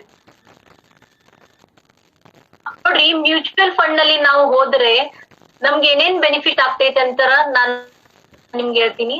Suppose ನೀವು very low rate of earning ನಿಮ್ದಿದ್ರೆ, ಸಪೋಸ್ 250 ಪರ್ ಮಂತ್ ನಿಮಗೆ ಹಣವನ್ನು ಸೇವ್ ಮಾಡೋದೈತಿ ಅಂದ್ರ ನೀವು ಮ್ಯೂಚುವಲ್ ಫಂಡಿನಲ್ಲಿ ಇನ್ವೆಸ್ಟ್ಮೆಂಟ್ ಮಾಡಬಹುದು. ಮ್ಯೂಚುವಲ್ ಫಂಡ್ ಮ್ಯಾನೇಜರ್ ಇರ್ತಾರೆ ಬ್ಯಾಂಕಿನಲ್ಲಿ, ಮ್ಯೂಚುವಲ್ ಫಂಡ್ ಮ್ಯಾನೇಜರ್ ಇರ್ತಾರೆ. ನೀವು ಅವರ ಕಡೆ ನಿಮ್ಮ ಹಣ ಮ್ಯೂಚುವಲ್ ಫಂಡ್ ನಲ್ಲಿ ಇನ್ವೆಸ್ಟ್ಮೆಂಟ್ ಮಾಡಿ ಅಂತ ಹೇಳಿದ್ರೆ ಅವ್ರು ನಿಮ್ಮ ಹಣ ಮ್ಯೂಚುವಲ್ ಫಂಡ್ ನಲ್ಲಿ ಹಾಕ್ತಾರೆ. ಅವರಿಗೆ ಮಾರ್ಕೆಟ್ ಅದ ಜ್ಞಾನ ಇರ್ತೈತಿ. ಈಗ ನಿಮ್ಗ ಶೇರ್ ಮಾರ್ಕೆಟ್ ಅದ ಜ್ಞಾನ ಇಲ್ಲ, ಏನೂ ಇಲ್ಲ, ಆದ್ರೂ ನಿಮ್ಗ ಹಣ ಬಹಳ ಬೇಕಾಗೈತಿ ಅಂದ್ರೆ ನೀವು ಏನ್ ಮಾಡ್ಬೇಕು, ಮ್ಯೂಚುವಲ್ ಫಂಡಿಗೆ ಹೋಗ್ಬೇಕು. ಮ್ಯೂಚುವಲ್ ಫಂಡ್ ಮ್ಯಾನೇಜರ್ ಏನಿರ್ತಾರೆ ಅವರೆಲ್ಲ ಮಾರ್ಕೆಟ್ ಸ್ಟಡಿ ಮಾಡಿರ್ತಾರೆ. ಅವರು ನಿಮ್ಮ ಹಣ ಹೇಗೆ ಹೆಚ್ಚು ಬೆಳೆಸ್ಬೇಕನ್ನೋದು ಅವರಿಗೆ ಜ್ಞಾನ ಇರ್ತೈತಿ. ಅವರು ನಿಮ್ಮಂತವರ 100 ಜನರ ಹಣವನ್ನ ಏನ್ ಮಾಡ್ತಾರೆ, ಒಂದು ಕಡೆ ಮಾಡಿ ಶೇರ್ ಮಾರ್ಕೆಟ್ ನಲ್ಲಿ ಇನ್ವೆಸ್ಟ್ಮೆಂಟ್ ಮಾಡ್ತಾರೆ. ಅವರಿಗೆ ರಿಸ್ಕ್ ಏನನ್ನೋದು ಎಲ್ಲ ಕಡೆದ ಅಭ್ಯಾಸ ಇರೋದ್ರಿಂದ ಎಲ್ಲಿ ಹಣ ಹೆಚ್ಚಾಗ್ತೈತಿ, ರಿಸ್ಕ್ ಕಡಿಮೆ ಇರ್ತೈತಿ, ಅಲ್ಲಿ ನಿಮ್ಮ ಹಣವನ್ನು ಅವರು ಇನ್ವೆಸ್ಟ್ಮೆಂಟ್ ಮಾಡಿ ಅದರ ಮೇಲೆ ಸಿಗುವ ಲಾಭಾಂಶವನ್ನು ನಿಮ್ಮೆಲ್ಲ 100 ಜನರಲ್ಲಿ ಏನ್ ಮಾಡ್ತಾರೆ, ಅವರು ಡಿಸ್ಟ್ರಿಬ್ಯೂಟ್ ಮಾಡ್ತಾರೆ. ಈ ತರ ನಿಮಗೆ ಹೆಚ್ಚು ರಿಟರ್ನ್ ಸಿಗುತ್ತವೆ. ನೀವು ಬ್ಯಾಂಕಿನಲ್ಲಿ ಅಥವಾ ಮತ್ತೊಂದು ನೀವು ಎಲ್ಲಿ ಇನ್ವೆಸ್ಟ್ಮೆಂಟ್ ಮಾಡಿದ್ರು ಅಲ್ಲಿಗಿಂತ ನಿಮಗ ಮ್ಯೂಚುವಲ್ ಫಂಡ್ ನಲ್ಲಿ ಏನಾಗ್ತೈತಿ, ಹೆಚ್ಚು ಇನ್ವೆಸ್ಟ್ಮೆಂಟ್ ಆಗ್ತೈತಿ. ಇದ್ರ ಸಲುವಾಗಿ ನಿಮಗೆ no need to study. Okay, ನಿಮಗ ಟೈಮ್ ಟು ಟೈಮ್ ಸ್ಟಡಿ ಮಾಡೋದು ರಿಕ್ವೈರ್ಮೆಂಟ್ ಇಲ್ಲ. Next slide please Sharmaji. ಈಗ ನಾನ್ ನಿಮ್ಗೆ ಹೇಳಿದೆ mutual fund it is one of the better for investment. Mutual fund ಅಂದ್ರೆ ಏನು, ಅದ್ರ ಪ್ರಕಾರ ಯಾವಿದಾವೆ ನೋಡ್ರಿ. ಒಂದೈತಿ ಇಕ್ವಿಟಿ ಫಂಡ್. ಆಗಲೇ ನಾನ್ ನಿಮ್ಗೆ ಇಕ್ವಿಟಿ ಶೇರ್ ಬಗ್ಗೆ ಹೇಳಿದೆ. ಇಕ್ವಿಟಿ ಶೇರ್ ಇದರಲ್ಲಿ ರಿಟರ್ನ್ ವೆರಿ ವೆರಿ ಹೈ, ಬಹಳಷ್ಟು ದೊಡ್ಡ ಪ್ರಮಾಣದಲ್ಲಿ ಇದರಲ್ಲಿ ರಿಟರ್ನ್ ಸಿಗುತ್ತೈತಿ. ಆದ್ರೆ ಇದರಲ್ಲಿ ರಿಸ್ಕ್ ಇದೆ. ಓಕೆ, ಇದ್ರೂ ನೀವು ಇಕ್ವಿಟಿ ಫಂಡ್ ಮ್ಯೂಚುವಲ್ ಫಂಡ್ ನಲ್ಲಿ ಇಕ್ವಿಟಿ ಫಂಡ್ ಆಗಿ ನೀವು ಹಾಕಿದ್ರೆ ನಿಮ್ಗೆ ಹೆಚ್ಚು ರಿಟರ್ನ್ಸ್ ಇದರಲ್ಲಿ ಸಿಗುತ್ತೈತಿ. ಅದೇ ತರ ಡೆಪ್ಟ್ ಫಂಡ್ ಇದೆ. ಓಕೆ, ಡೆಪ್ಟ್ ಫಂಡ್ ನಲ್ಲಿ ಇಕ್ವಿಟಿ ಫಂಡ್ ಒಂದ್ ಸ್ವಲ್ಪ ರಿಟರ್ನ್ ಕಡಿಮೆ ಸಿಗುತ್ತೈತಿ. ನೀವು ಇದನ್ನ ಆಪ್ಷನ್ ಏನ್ ಮಾಡ್ಬೋದು, ಸಿಲೆಕ್ಟ್ ಮಾಡಿದ್ರೂ ನಡಿತೈತಿ. ಆಮೇಲೆ ಹೈಬ್ರಿಡ್ ಫಂಡ್, ಯಾರಿಗೆ ಹೆಚ್ಚು ರಿಟರ್ನ್ ಹೆಚ್ಚು ರಿಸ್ಕ್ ತಗೊಳ್ಳೋದಿಲ್ಲ, ಆಮೇಲೆ ಮಾಡರೇಟ್ ರಿಟರ್ನ್ ಬೇಕಾಗಿವೆ, ಅವ್ರೇನ್ ಮಾಡ್ಬೋದು, ಇಕ್ವಿಟಿ ಫಂಡ್ ಡೆಪ್ಟ್ ಫಂಡ್ ಇವ್ರಿಬ್ಬರದ ಹೈಬ್ರಿಡ್ ಫಂಡ್ ನಲ್ಲಿ ಏನಾಗಿದೆ ಅಂದ್ರೆ ಫೀಚರ್ಸ್ ಇದ್ದಾವೆ. ನೀವು ಇದರಲ್ಲಿ ಏನ್ ಮಾಡ್ಬೋದು, ಇನ್ವೆಸ್ಟ್ಮೆಂಟ್ ಮಾಡ್ಬೋದು. ಆಮೇಲೆ last one gold fund. Okay, ಆಗ ನಾನ್ ನಿಮ್ಗ ಪೇಪರ್ ಗೋಲ್ಡ್ ಬಗ್ಗೆ ಹೇಳಿದ್ದೆ. ಸೊ ಪೇಪರ್ ಗೋಲ್ಡ್ ಈ ತರದಲ್ಲಿ ಬರುತ್ತೈತಿ. ನೀವು mutual fund through gold fund ನಲ್ಲಿ ಏನ್ ಮಾಡ್ಬೋದು, ಇನ್ವೆಸ್ಟ್ಮೆಂಟ್ ಮಾಡಿ ನೀವು ನಿಮ್ಮ ಹಣವನ್ನು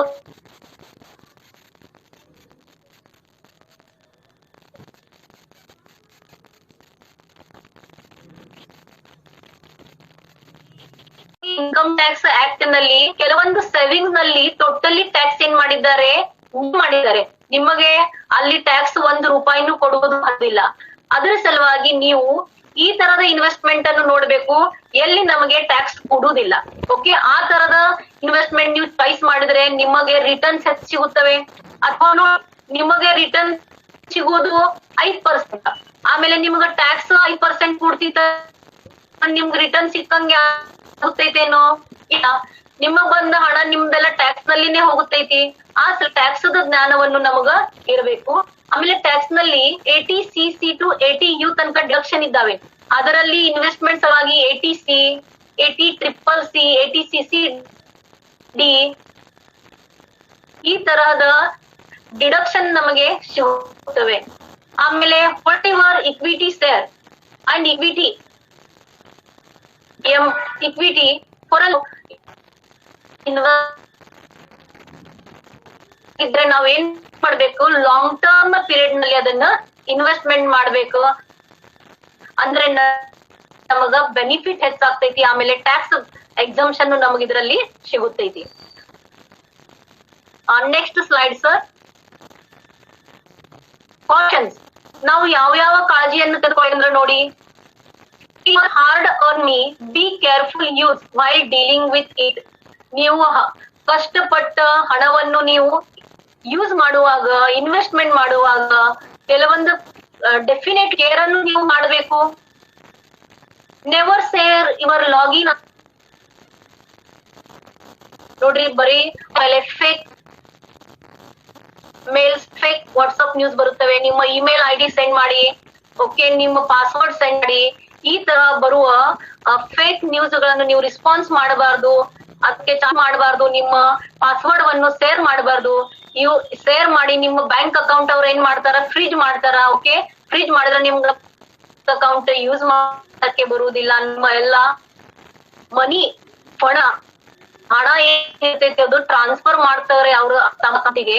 so don't share your password and login to any one. Never trust the mail, WhatsApp messages. Okay, ಆಮೇಲೆ ಡು ನಾಟ್ ಮಿಸ್ಲೀಡ್ ಅಡ್ವರ್ಟೈಸ್ಮೆಂಟ್. ನಾವು ಸಾಕಷ್ಟು ಅಡ್ವರ್ಟೈಸ್ಮೆಂಟ್ ನೋಡುತ್ತೇವೆ ಆ ಟಿವಿಯಲ್ಲಿ.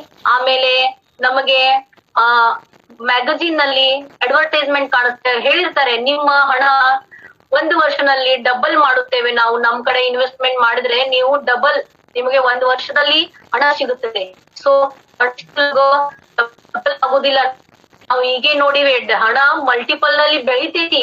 ಯಾವಾಗ ಮನಿ ಗ್ರೋಸ್ ಫಾಸ್ಟರ್ ಇನ್ ಲಾಂಗರ್ ಪೀರಿಯಡ್. ಶಾರ್ಟ್ ಪೀರಿಯಡ್ ನಲ್ಲಿ ಯಾರಾದ್ರೂ ನಿಮ್ಗೆ ಹೇಳಿದ್ರೆ ನಿಮ್ಗೆ ಡಬಲ್ ಟ್ರಿಪಲ್ ಮಾಡ್ಕೊಡ್ತೇವೆ ಅಂದ್ರೆ ಅದನ್ನೆಲ್ಲ ಫ್ರಾಡ್ ಇರ್ತೈತಿ. ಓಕೆ, ಸೊ ಇಂತಹ ಫ್ರಾಡ್ ಅಡ್ವರ್ಟೈಸ್ಮೆಂಟ್ ನೀವು ಬಳಿ ಆಗಬಾರದು. Any promises of abnormal returns ಅಂದ್ರೆ ಇದೆ, ನಾವು ನಿಮಗೆ ಡಬಲ್ ಟ್ರಿಪಲ್ ಮಾಡಿ ಬೇಗನೆ ಕೊಡುತ್ತೆ ಅಂದ್ರೆ ಇದೆಲ್ಲ ಸುಳ್ಳು ಮಾತುಗಳಿರ್ತವೆ. ಇದಕ್ಕೆ ನೀವು ಗುರಿ ಆಗಬಾರ್ದು. ಆಮೇಲೆ remember to challenge all your password periodically. ಆಮೇಲೆ ನಿಮ್ಮ ಪಾಸ್ವರ್ಡ್ಸ್ ಗಳನ್ನ ಏನಿರುತ್ತವೆ ಬ್ಯಾಂಕ್ ಅಕೌಂಟ್ ಇನ್ನು ಸತತದಿಂದ ಏನ್ ಮಾಡ್ಬೇಕು ಅಂದ್ರೆ ಚೇಂಜ್ ಮಾಡ್ಕೊತಾ ಇರ್ಬೇಕು. ವರ್ಷಾನುವರ್ಷ ಒಂದೇ ಪಾಸ್ವರ್ಡ್ ನೀವ್ ಏನ್ ಮಾಡಬಾರ್ದು, ಯೂಸ್ ಮಾಡಬಾರ್ದು. ಯಾಕಂದ್ರೆ ನಿಮ್ ಪಾಸ್ವರ್ಡ್ ಮತ್ತೊಬ್ಬರಿಗೆ ಗೊತ್ತು ಆಗಬಹುದು. Okay, so continuously change your password. Next slide sir. So ಈ ತರಹದ ನೀವು ಕಾಳಜಿಯನ್ನು ತೆಗೆದುಕೊಂಡ್ರೆ ನಿಮ್ಮ ಹಣ ನಿಮ್ಮ ನೀವು ಅದರ ಸಲುವಾಗಿ ಇವತ್ತ ಕೊಟ್ಟ ಈ ಇನ್ವೆಸ್ಟ್ಮೆಂಟ್ ಪ್ಲಾನ್ಸ್ ಕನ್ಸ್ಯೂಮರ್ ಅವೇರ್ನೆಸ್ ನಲ್ಲಿ ಬರುತ್ತೆ. ನೀವು ಅವೇರ್ ಇರಬೇಕು, ಎಲ್ಲ ಮಾತಿನ ಬಗ್ಗೆ ನೀವು ಅವೇರ್ ಇರಬೇಕು. So thanks to everyone for giving this opportunity. Thank you sir. Thank you ma'am giving this information. ನಿಮಗೆ ಏನಾದರೆ ಪ್ರಶ್ನೆಗಳನ್ನಿದ್ದರೆ ನೀವು ಕೇಳಬಹುದು. ನಿಮಗೆ ಏನಾದರೆ ಪ್ರಶ್ನೆಗಳನ್ನ ಇದ್ದರೆ ಕೇಳಿ. ಎನಿವನ್?